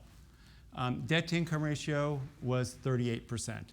Very high by historical standards. Using just the information that Sam had, this is very consistent with that. Down payment, 3.5%. So that buyer was effectively underwater on day one when they bought the house. Because if they were to turn around on day two and try to sell it after paying the necessary transactions costs, they'd come out with less money than their mortgage. So we're taking buyers that are middling credit score, high debt burdens, underwater. That's the norm. Fannie and Freddie, stronger profile than that. But the key is that the FHA has a markedly weaker profile. And the FHA has now grown in the first-time buyer market to be exactly the same size as Fannie and Freddie combined. We think of the FHA as a small program, but it's now the same size as the GSEs. And so what does the profile look like for FHA? Median credit score, 674. This is in about the 38th percentile of the credit score distribution, well below the median. What's the median debt to income ratio? 42%. Not only is 42% the median, but many of the FHA borrowers are well above 45%. In fact, 1 in 5 FHA first-time buyers has a debt-to-income ratio of 50% or higher. Some have ratios as high as 57%. So the QM limit on DTIs at 43%, that has no bearing on the actual lending that's going on in the FHA space. The other two Ginnie agencies, the VA and Rural Housing, they also have relatively low standards. Overall, not as low as the FHA on credit score, debt to income, but the down payments are negative because they provide more than 100% financing. So why isn't this the consensus view? I mean, these are the data. It's not like we did anything here. We just added up numbers that came from the agencies. So one, I think Fannie and Freddie get too much focus. Yes, they used to be dominant, but they are not dominant in this market. The FHA and VA are very large. Two, and I think this goes to Sam's point about demand for credit, many households don't seem to understand how easy it would be to walk into a bank and get a mortgage loan. I don't mean easy from the process. The process is a pain in the butt. Mike's exactly right about the process is horrible. I'm going through it right now myself, so I know it's not fun. But in terms of if you stick through with the process and you come in with a middling credit profile, can you get a loan? Most people think, no, you can't, but the fact is that you could. So Fannie ran a very interesting survey about a year ago, asking a sample of households what they understood mortgage qualification criteria to be. The majority of the people who were renters, nearly 70%, said it would be difficult for them to obtain a mortgage.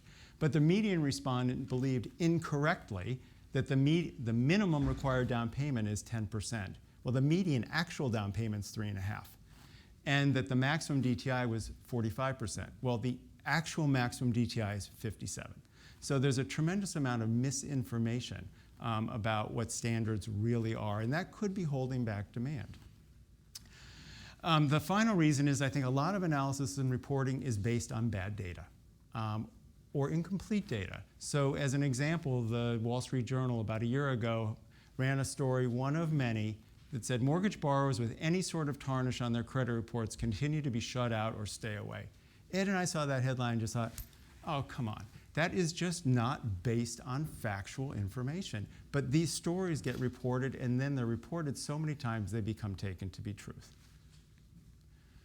So let's now take a little bit longer historical period view in a more amalgamated way, not just looking at the raw data, but bringing it together into an index. So yesterday we talked about the results with the National Mortgage Index back to the year 2000, where we focused on fine geographic areas in the Washington, D.C. metropolitan area. What I'm going to show you now is the national roll-up of the results for the entire country based on a little bit more than 40 million loans going back to the year 2000 and running to 2014 with extrapolations forward. It's the same NMRI methodology that we've been using for our published data, but we have to turn to a different source, the CoreLogic data, to take it back in time the way we need to for this exercise and to cover private sector loans that don't have a government guarantee. There are many imputations involved because the CoreLogic data are incomplete and, I'm sorry to say, flawed in a lot of ways in terms of coverage, so you just have to do your best. This is a work in progress. We're going to refine it, but I think it's already yielding interesting insights. Okay. Sorry to tell you, you're down to 1 minute. Okay. But out of the extreme generosity of the chair for the new index, we'll give you 2 minutes. I am deeply indebted, so thank you. I'm deeply indebted. Okay, so our published NMRI series for the country as a whole is the blue line. We don't have much history. That was the problem, but it does show that risk has been increasing over the 3 years that we published the data.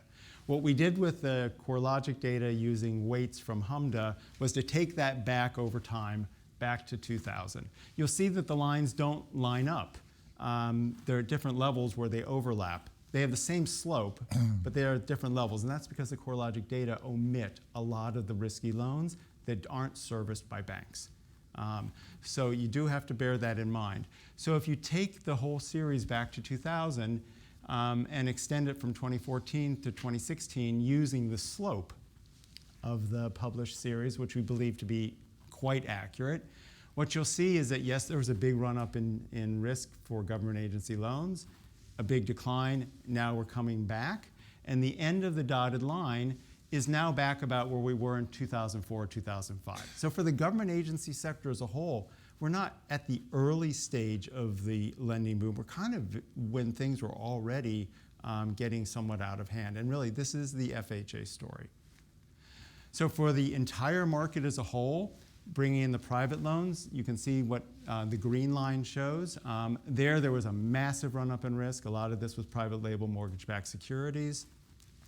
Those have been completely washed out of the market. Private lenders today are being very risk-averse. You can see that in the green line being very low. But when you amalgamate that with the government agency line, which is the same as in the prior picture, the black line shows you where the total market is today. And basically what it shows on this measure is that lending standards today are very similar to where they were at the beginning of the series, which is 2000, 2001, 2002. So standards are back where they were in the early stage of the boom, which by our recollection, our reckoning, is not prudent because those were already pretty loose standards. Okay, thanks. Good ending. Thank you, Steve. All right, now we're going to go down the panel again. 3 minutes each to either disagree, agree, or make any point you want. Mike. Great. So really interesting presentations. I think, Steve, let me start with you. The slide 54 I think is very helpful, but I think the comment that FHA's market share is the same as Fannie and Freddie combined, just making clear that's just for first-time buyers, and no dispute about that. Correct. The comment about VA being easy credit, it's 100% lending, but these loans perform better than prime loans through much of history. So I think VA is doing something very right, even though there's a lot of leverage there. I think the residual income methodology they use really keeps those loans performing very well. Third, the Wall Street Journal story that you mentioned, sort of against Sam's smoking gun, for whatever reason, folks on the left side of the credit score distribution are not getting loans. Is it demand? Is it pricing? Yes, right? But both of those are probably implicated, but we are not lending to the left side of the credit score distribution, or loans are not being made. And then I guess to Sam's point, the CoreLogic index is a measure of closed loans. The index that we create, the MCAI, is a supply curve, right? It is what types of loans are on offer in the market. So in terms of this economic or econometric identification issue, that really is capturing what's being offered to the market. So I think not everybody's aware of that. So remainder of my time, turn to Ed. I think one comment you made, which I think is absolutely dead on, which is if you look at the contours of the box, the credit box that Fannie and Freddie provide or that FHA provide, it does not look incredibly tight. And I completely agree with you there. But I think to some of the comments that Penny made on the prior panel, some of the other panelists, lenders are not lending to the full extent of the box. And so it gets to the next question of why, right? And then I think I really enjoyed Penny's comments that because you're in danger of facing losses 6 years down the road for a missed comma, let alone for a loan that actually has some risk. So I think that is sort of, again, I think you guys got to think about credit more broadly than just in terms of credit score and LTV. And the process, as Steve mentioned, is abysmal. But let me just finish with an anecdote. We have had a lot of conversations with the administration over the past 6, 7, 8 years about access to credit and what's preventing access to credit for incremental borrowers. And a lot of it was concern about rep and warrant risk with the GSEs, concern about indem risk, about False Claims Act risk with FHA. Any loan that goes into default is potentially going to be returned to that lender with severe costs. Now, 30 seconds. Yep. What a lot of lenders did to try to protect themselves is they would put overlays. They would say, well, FHA didn't have an explicit credit score limit. I'm going to put in a limit of 640, 660, 680. Same with the GSEs. They'd accept credit scores down to 620, but they put an overlay on. I had one CEO in the White House say, I'm going to remove my overlays in my GSE business now that this rep and warrant framework is stronger. That was his decision. He went to his staff and said, I'm removing my overlays. Talked to his chief risk officer a year later, and he said, changing that credit score overlay, that's easy. Changing what we've done to the rest of this process in the post-crisis environment can't be done, right? This incredible, multi-layered oversight, verified document multiple times, whether it's the collateral value or the borrower. That is just gumming up the process. Good stopping place, Ed. Clicker, thank you. So, rebutting, I would say not so fast.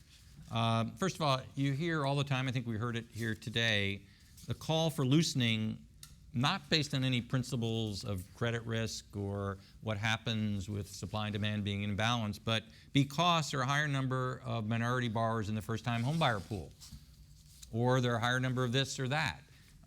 That doesn't have much to do with how you manage credit risk in reality. So even if one were to accept that credit were too tight today, loosening it from this point faces 3 insurmountable problems. One, supply and demand matters. Credit liberalization during a seller's market does get capitalized. And so that's problem number 1. Problem number 2 is, and Mike just mentioned about the credit box is a lot deeper, and we've pointed that out for years. FHA goes all the way down to 500 with 10% down and 580 with 3.5% down. And they don't underwrite for risk in those parameters. We've demonstrated that.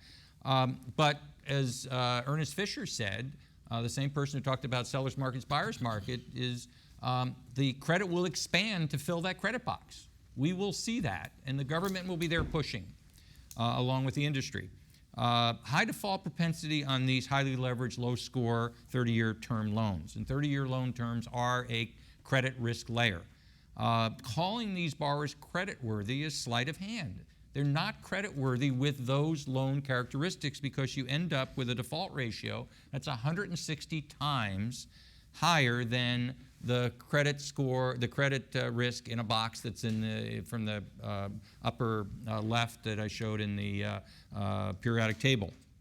This becomes, for these buyers, predatory lending, compounded by the fact that what we're doing is actually driving up prices artificially through this artificial demand. If we had a risk-layered lending approach that was properly priced, then you could deal with this to some extent, but we don't. So this leads to speculation in low-income and minority borrowers. The NMRI series for purchase loans shows what this results in, and as Steve just went through, we have I got my pages, 30 seconds? Yeah. 30 seconds. The challenges of homeownership and wealth creation are pretty clear. Thought experiment is, what would happen if we originated $1.7 trillion of 10 million loans, 30-year loans with 630 FICO score, down payment of 3.5%, and income ratio of 42%. That is the average what FHA would offer for those group of borrowers, which is the group that they're talking about expanding to. That would be catastrophic for this country. And that we need to deal with the supply issue. which is what this deals with, is we need to get back to smaller homes that are more economically priced. We need to solve that problem before we declare that credit is too tight. Thank you, Thank Ed. you, So Sam. Thank you. So I'll pick up where Ed left off, and I want to show one chart to sort of further make support Ed's point, which is here I've plotted the average purchase price of homes by credit score. And so if you look at, for borrowers with less than a 660 credit score, you know, their average purchase price is in the low to mid 200,000s. So let's say you firmly believe underwriting is too tight, and you want to loosen credit for that segment, and that's the segment that's sort of still diminished in the market. The problem is that there's no supply in that segment. If you look at the inventory of unsold homes and you look at it by price band, it is tightest exactly where those lower credit borrowers will be buying. And so if you are to magically wave your wand and allow a lot of lower credit borrowers to purchase and overcome whether it's a supply or demand issue, the supply of homes is just not there. Just yesterday or the day before we released our home price index, home prices are up 6% on a year-over-year basis. When you look at the lower end, it's up 7.5% to 8%. The upper end is only up 3.5% to 4%. If you look over the last 40 years, the lower end of the market from a price appreciation basis has outpaced the upper end on a 2-to-1 basis. This is a long-term issue. This didn't suddenly become an issue in the past few years. The lack of the provision of affordable housing is a major issue, and that's where I think we need to concentrate our policies. To piggyback on a comment that Mike made, I thought you made a really nice comment about housing policy, and we sort of tried to fix the economy using housing policy. So we tried that. That didn't work so well. We've tried fixing the economy with very accommodative monetary policy stand. That's not working so well. I think monetary policy works well for helping manage the cycle, but we've got structural issues, and I think housing policy and monetary policy won't help the situation there. And I will stop there. Thank you. Steve. Okay, thanks. I'm just going to make two small comments and then one larger one that I think we'll all agree with. So just the first one, I couldn't agree more that the really big issue is the lack of economical housing supply. And we had a whole conference on this 2 days ago that I think mapped a possible way forward, and that really does need to be addressed as the most significant problem, and I think all four of us agree with that. On Mike's point about the use of overlays, yes, there definitely are overlays. I just wanted to clarify, though, that the data that I showed are on closed loans. So they include whatever overlays the lenders are choosing to put on over and above the minimum standards. And nonetheless, the credit profile for the first-time buyers is not a strong profile. The main comment, though, that I want to make is that I think we're just on the wrong path and have been for decades for trying to create home ownership among lower income, younger minority households by using progressively lower credit standards that burden these households with lots of debt. They tend to be financially not very resilient, so when income or house price shocks hit, they don't have a lot of wherewithal. That path just hasn't worked. You can see it in the home ownership rate data. So what I would hope is that we could have a conversation about that goes beyond the four of us about what is a better path forward. I mean, Ed and I have a view that the 30-year mortgage combined with this heavy debt burden is just a non-starter. It just isn't going to work because you're laying too much leverage on a population that's not in a position to bear it, and you're not building any wealth. So we have our wealth building home loan as one example of how you could move forward. It's a 15 or 20-year amortization loan. It's underwritten with the prudence standards, often with the residual income standards that Mike mentioned, that do make VA loans considerably safer. They look at the household's entire budget in judging whether the level of debt is appropriate. This loan has no required down payment because when you have a 15 or 20-year amortization loan, it pays off pretty fast. So if it's well underwritten in the beginning, by the time you get to year 3 or 4, there's actually a significant amount of equity. So we think we have an idea that could form a model going forward. There are many other ideas as well, but the main point is the path that we've been on and that we keep trying to push on, 30-year mortgages, slow amortization, don't build equity, put on high debt burdens on the households that aren't really in a position to bear them. That isn't going to work, and we really need to try something else. Thank you. Okay, we're going to have one more round. This is 2 minutes each, gentlemen, so keep your comments focused, please. And we'll go back down the panel. So, Mike. Thanks. So, back to the themes I was talking about. I believe that the credit environment thought about broadly is tight today, but it is getting somewhat better, and you can see it in this last chart I'm putting up here. If you looked in 14 and 15, these are looking at growth in purchase apps on a year-over-year basis by different loan size categories. Top of the market was growing, middle of the market, entry level of the market was falling behind on a year-over-year basis. January 15, you had the drop in the FHA MIP, which really benefited the entry level of the market. Some of it was movement of share from the GSEs to FHA. Some of it sure looked like, by this data, some new borrowers able to access the market, able to qualify in a way they weren't before.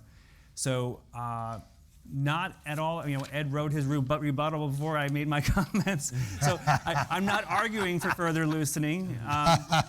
I'm saying that where we are today is a little bit better than it was a couple of years ago. I don't know that there's a need to change the credit box much, but I do think the regulatory environment is incredibly disruptive and really a hurdle beyond what simple credit metrics are saying.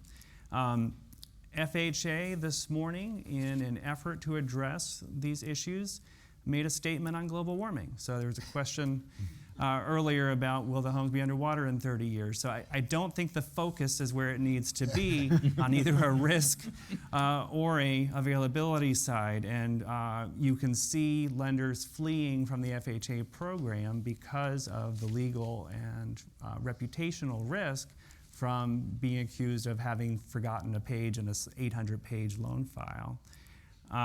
It really is a troubling environment in terms of the ability to lend. You've seen the cost to originate a loan go up from about $4,500 a loan in 2008 to over $7,000 today.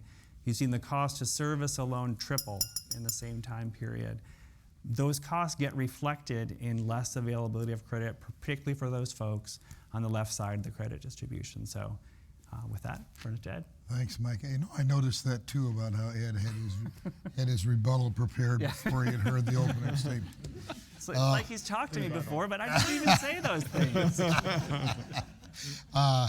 Ed, go ahead. Thank you. Let me just say a couple things. One is we've been down this road before. Steve just mentioned that, but let me give you a couple examples of how we've been down this road before. The National Homeownership Strategy came out in 1995. It had 100 points. There were about 20 or 25 points on expanding demand, including basically getting rid of down payments and a bunch of other things. And there were 75, 80 points on expanding supply. So guess how many of the demand expanding ones were implemented? All of them. Guess how many of the supply expanding things were implemented? None of them. One of them was we've got to reduce the size of houses. Houses. It just kept going up from that chart that I just showed. Had no impact. So that's problem number one. Problem number two, as in this Doug Hubbard, what you're measuring, how you're measuring the right thing. So if you measure brokers, yeah, it's dropped very low. But what about measuring non-bank originators, which has been talked about a lot at this conference? They are not fleeing the market. They've jumped into the market. 90% of FHA's refinance, 72% of FHA's purchase volume. When FHA lowered its premium, and FHA volume among agency business went from 23 to 29, If the lenders were fleeing, how in the world did FHA go from 23 to 29? They stole business, mostly, as was demonstrated yesterday, from Fannie and rural housing. They drove up house prices. They did bring in some new borrowers. They benefited from existing 30 seconds. Existing volume increases that were going on anyway.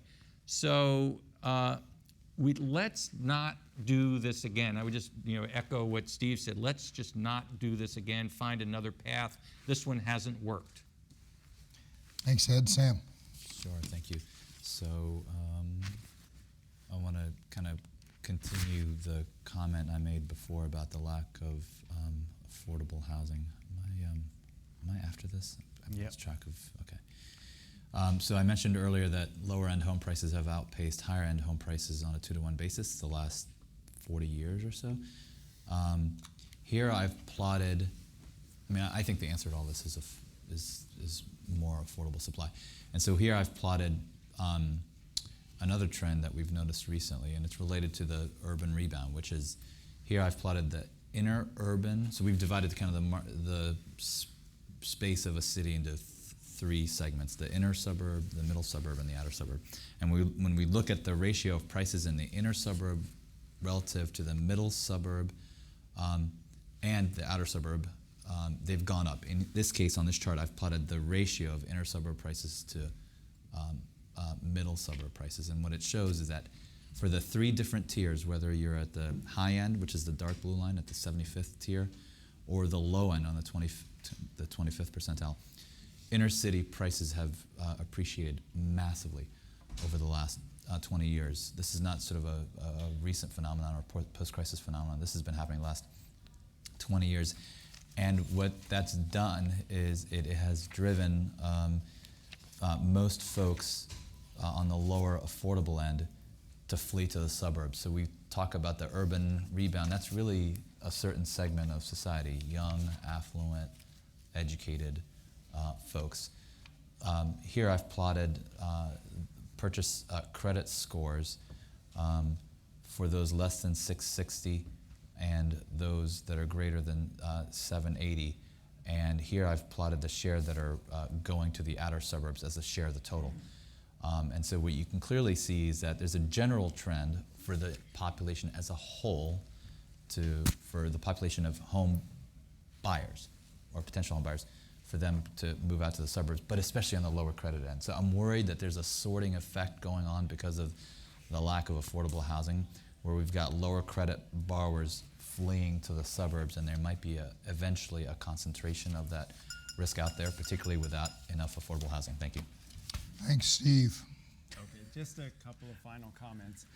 I think it's clear from the discussion that none of the 4 of us think that a further expansion of the credit box would be a good idea.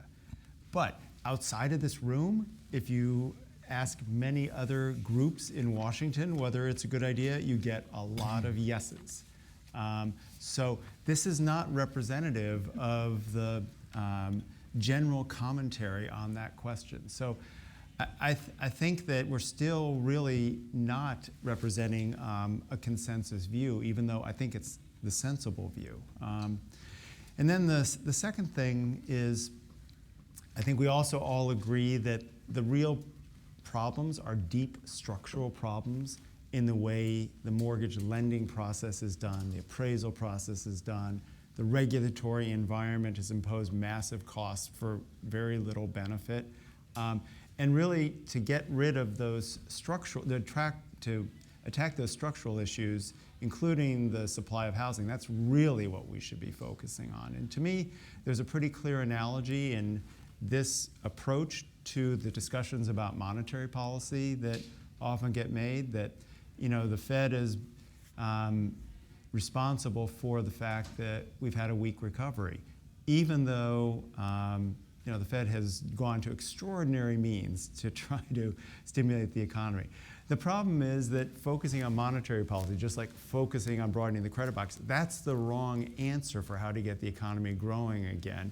There are deep structural problems that are holding growth back: education, immigration, tax system, all the overregulation, all the investment. I mean investment in infrastructure in particular. All those things are what we should be focusing on, but we focus on the thing that's in the news every day. Is the Fed going to ease at a particular meeting? It's irrelevant. The things that we should be focusing on are the important ones as it relates to the macroeconomy. And I would say the shift in focus is important as well for the housing area. Thank you, and thanks to all the members of the panel for really interesting comments.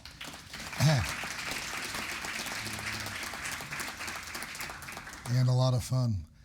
We have talked about structural issues. I'd like to take a minute to bring up another structural issue which has to do with social structure, and that is the issue of marriage and home ownership. There are actually two completely different home ownership segments: married households and not married households of various kinds, and they have completely different home ownership patterns. Married home ownership's roughly twice not married home ownership. When we look at all these series, we have to account for the fact that there's a social structure change happening in the United States, which is the decline of the percent of married households and a rapid increase in not married households. And this is true on average. It's true by demographic group if you measure them separately. And in an act of shameless promotion, I will tell you that Jay Brinkman, Mike's predecessor at the MBA, and I recently wrote a piece which does these numbers of homeownership on married versus not married segments and breaks them down by demographic group. Was in Real Clear Markets a couple months ago. You might find that interesting, but that's another factor among other deep structural changes in the society. Okay, we have come to the question and answers from the audience. We should have, all right, we're just going to go 1, 2, 3. In the beginning here we have microphones. May I remind you, we're going to start right here, please, up front. Tell us your name, your affiliation, and if you preface your question by an oration, the chair will remind you to come to your question. Make your statement Yes. in the form of a question. Thank you. My name is Bill King, and I'm with Real Info. Maybe it's an observation as much as a question, and I'll keep it very brief. But you mentioned VA and the lower rate of default with VA loans.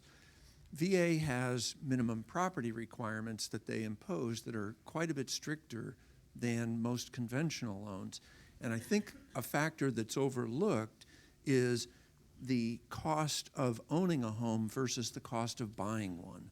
And so I think a lot of people end up in a home, these first-time buyers, unaware of what responsibility accrues to them when 6 months or 12 months in, the furnace quits or the roof leaks. That's right. And so I think that there's, I don't know. Question mark after that.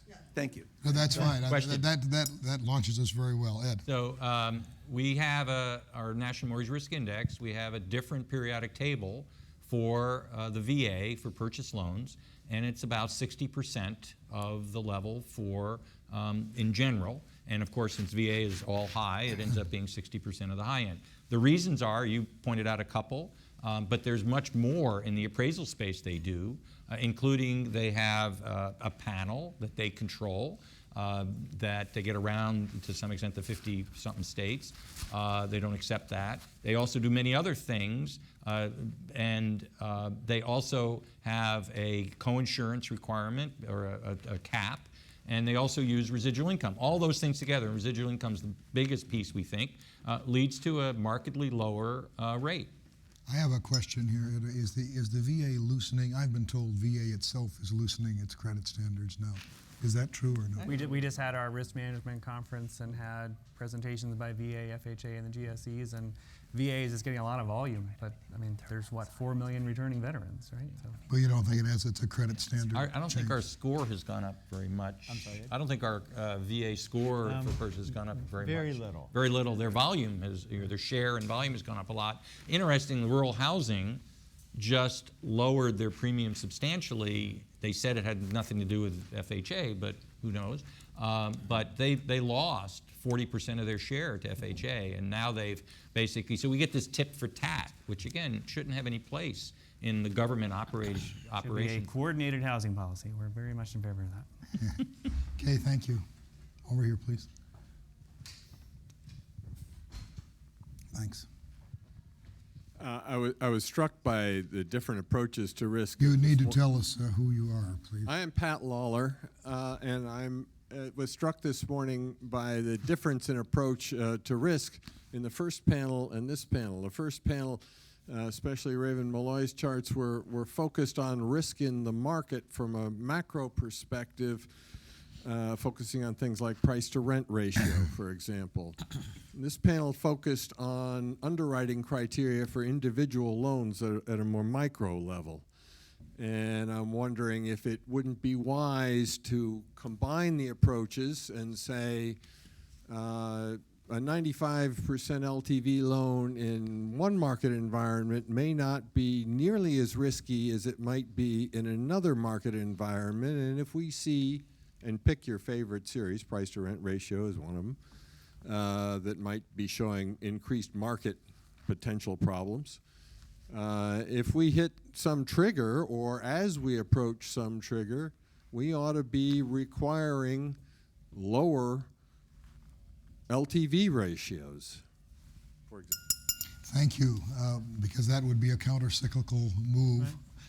Comments on the panel? Mike? I'll start. I mean, I think we are moving in that direction in a couple of ways. So if you look at the PMIERs capital requirements for private mortgage insurers, there's a little bit of a flavor in that now. If you look at the stress test that the Fed is running for banks, so the holder of that credit risk for the long term, it's going to be a pricing, not a quantity constraint, but it's moving in that direction. I think it's very sensible to do it that way. Allows for sort of finer tuning of it as opposed to cutting credit off.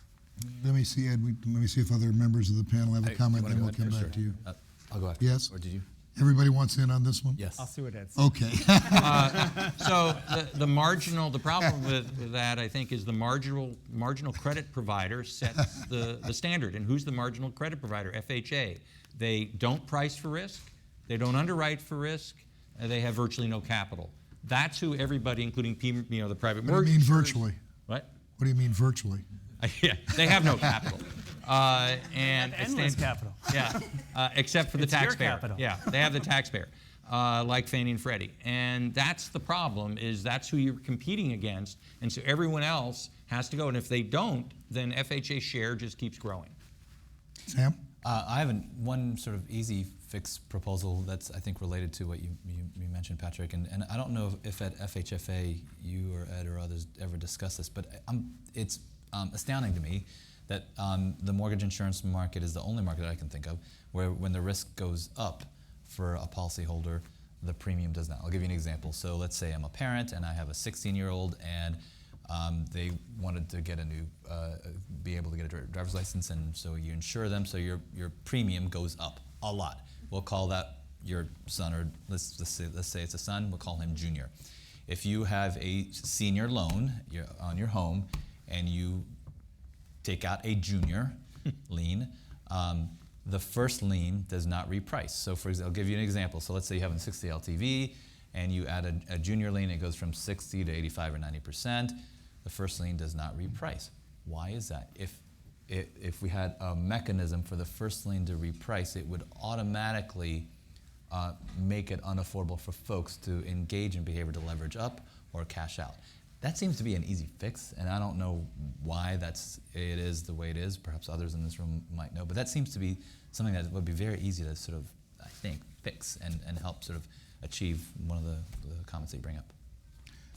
Ed will know when the constraint on first lien 82? holders objecting to second liens where it was Around taken 82. out by the Congress, 1982. The administration's 2011 paper proposed to reinstitute it, right? Steve? Just a couple of additional comments. Since Ed didn't cover it all, we want to give you a chance. I didn't disagree with anything he said, but there are a couple other things. So I don't want to speak for Raven or any of my other former colleagues from the Fed who are here, but I think the Fed actually does do a lot of microanalysis that, Raven only had 13 minutes to talk, probably didn't make it to the top of her slide deck.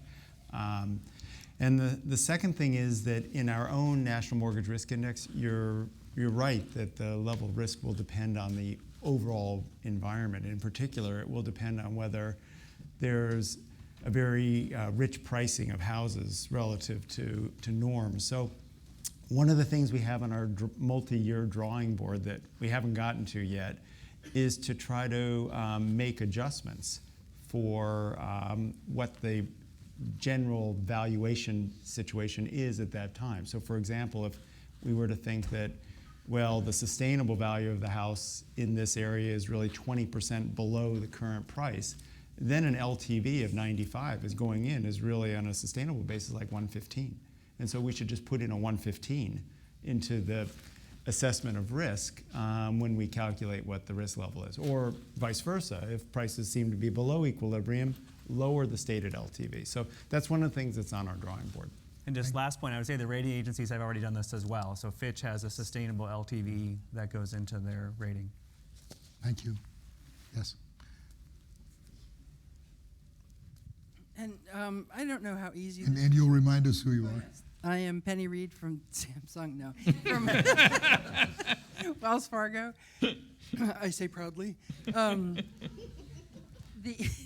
I don't know how easy it would be to account for this, but what triggered my thought was the slide that shows the borrower's perception is they need 10% down.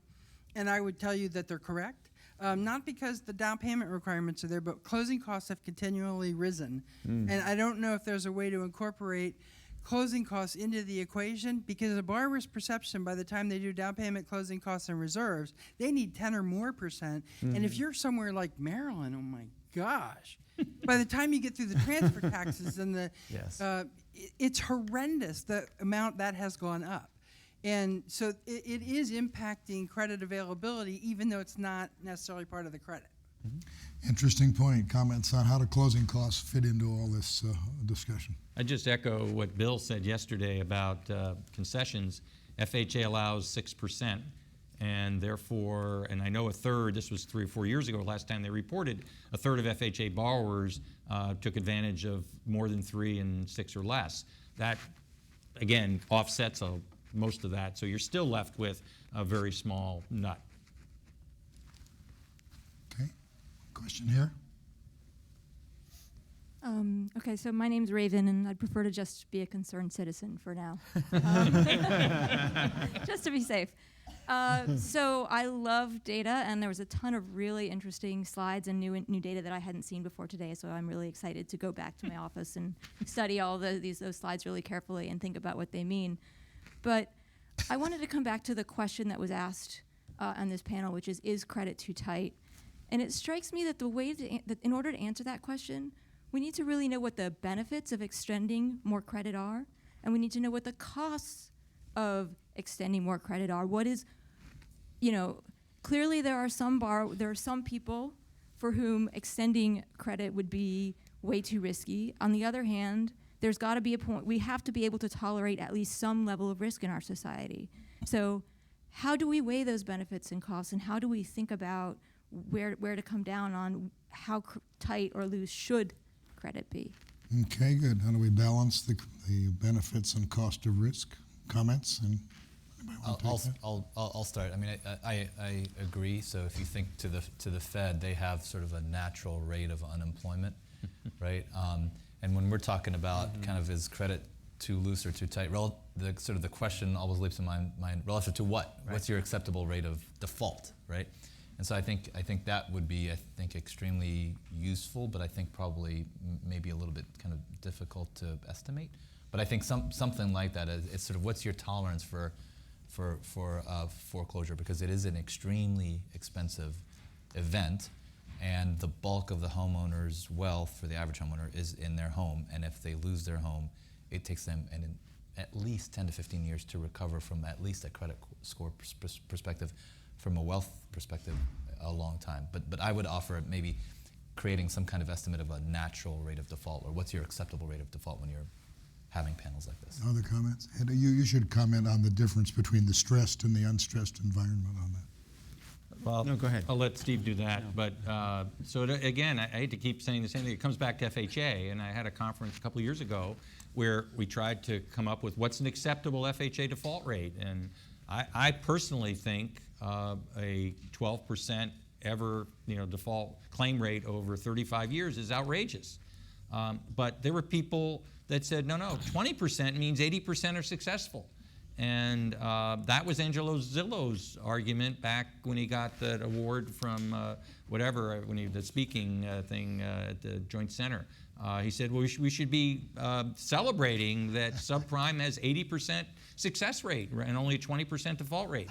So it's very difficult to agree. But then you come back to what we've done to generate 11 million additional foreclosures over 35 years hasn't worked.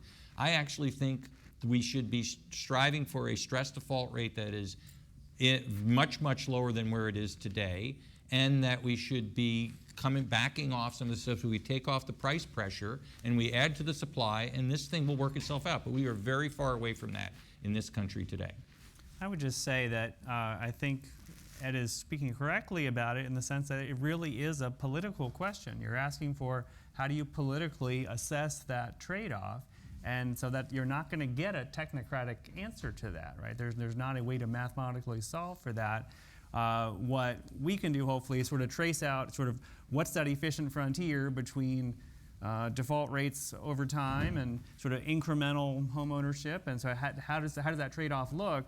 And I guess a lot of what I'm saying is that we are well inside of that efficient frontier right now. There are loans not being made to borrowers who would be defaulting at a rate that I think a majority of people in this population would find acceptable, right? Not the 20% that Ed's talking about, and not the less than 1% that I showed in my vintage curves, right? So we're at a very inefficient point because of the overlays, the regulatory overlay that I was talking about. Other thoughts to this provocative question? Well, we would just say when we talk about default rates, Ed mentioned stress default rates. What you care about is what happens when times get bad. When times are good, house prices are rising rapidly, almost nobody defaults.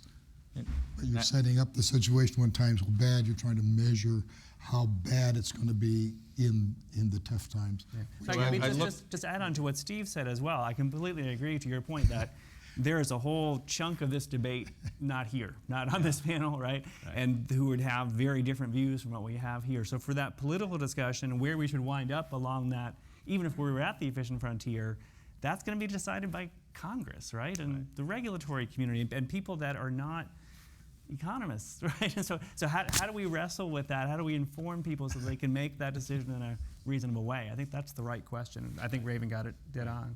So I looked at the Fannie Mae delinquency rate back in 2000, and it was incredibly low. It was hard to tell apples to apples versus today, just for the more recent vintages, but it was very low. And I would only add that the default rate, as reported by the MBA, was its lowest in the cycle, which was a very long cycle, the quarter before house prices started collapsing. It is not, I repeat, it is not a leading indicator.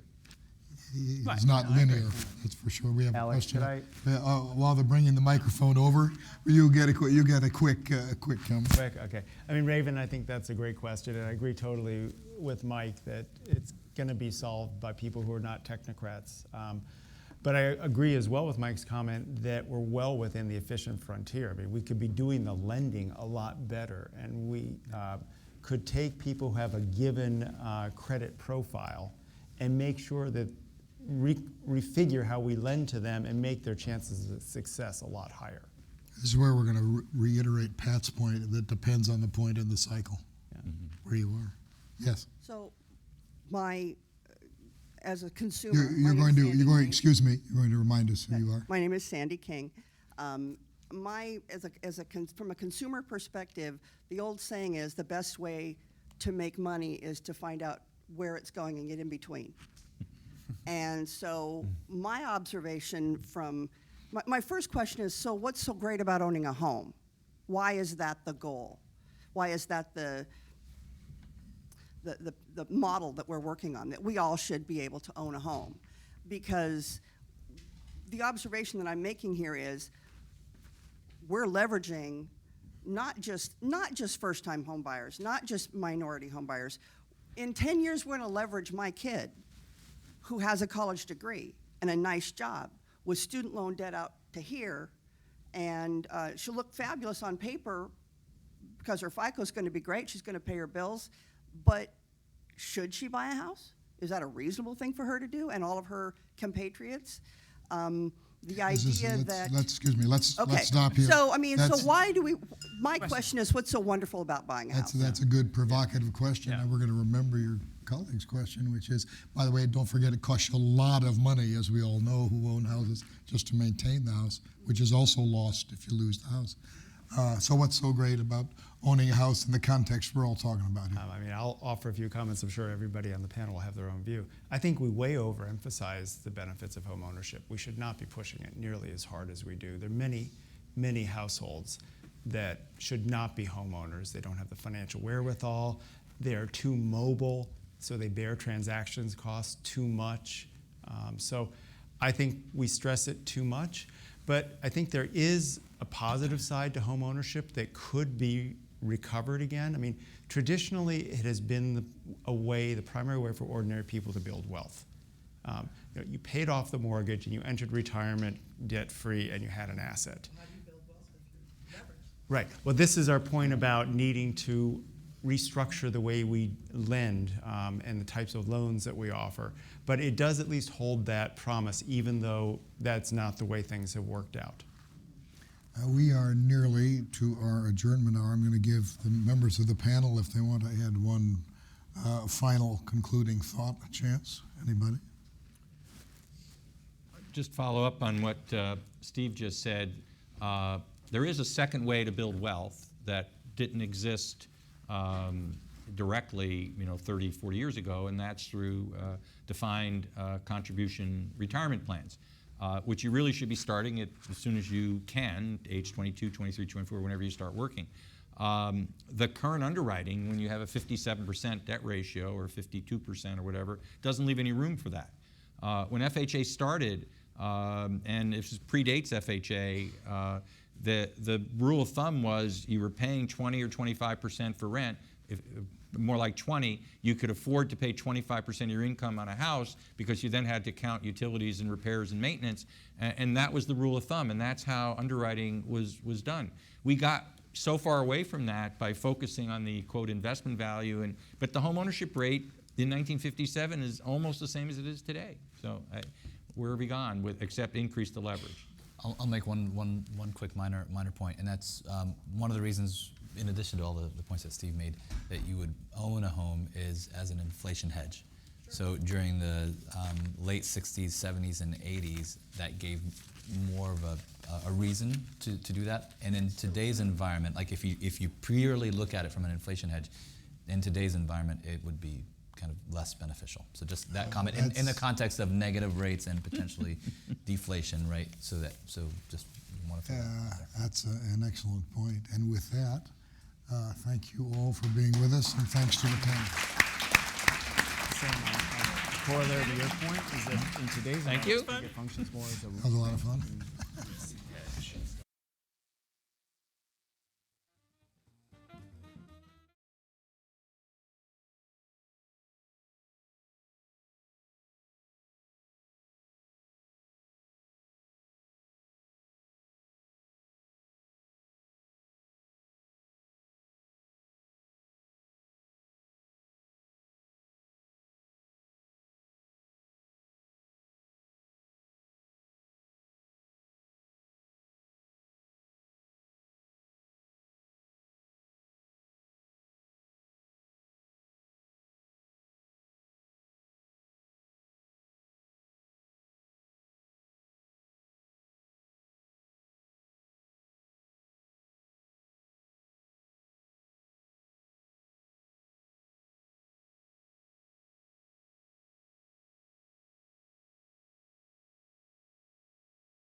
everyone could take their seat, we're going to start with the wrap-up panel in just a minute. I promise you it will not last very long. We thank you for your stamina and staying, but we will wrap up. Steve, Joan, and I will wrap up after they get done taking pictures with the Queen and the Princess.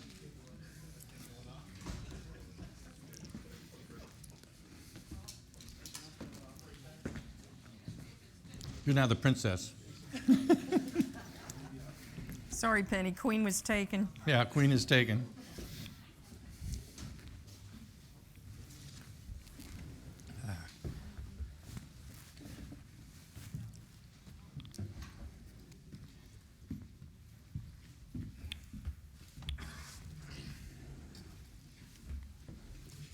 So I will start, and I just want to thank everyone who attended, both in person and online. I want to thank all the presenters and give them one final round of applause for their excellent presentations.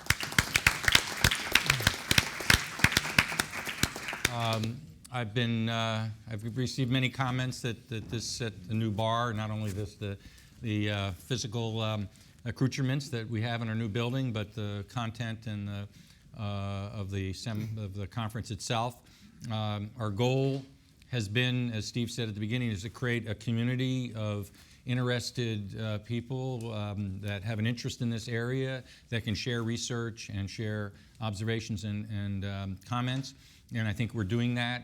Again, we see a lot of people coming back every year. We hope to keep building it.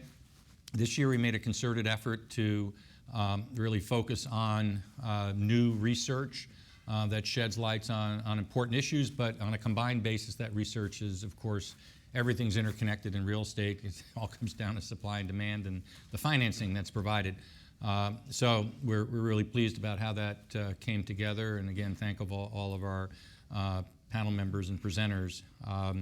So with that, I will turn it over to Steve and then Joan. Okay, thanks, Ed. I don't have a lot to say. I'm pretty talked out, actually. But I do want to acknowledge some people who've been in the background who've really made this conference flow very smoothly.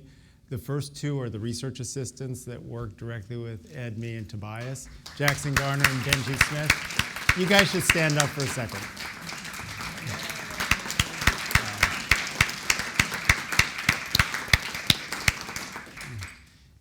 In addition to Jackson and Benji, we have a conferences team that you've probably seen around that's really been working on a lot of logistics with the microphones. They've done a fantastic job. I don't see I see one in the room. Thank you very much for all that you've done. And really the only other thing I would say is that kitchen staff. Kitchen staff, yes. We're very fortunate to have a great kitchen staff. So I think this has been a very gratifying experience for us. The presentations have been really, really fantastic. We've enjoyed all of the audience participation. I think we are moving ahead with our goal of building a sustainable community to get these issues on the table and actually do something about them. And I already have some ideas, several ideas for next year's panels just based on the conversations that we've had. So I appreciate your coming. I know many people came from far away, and we hope to see you next year.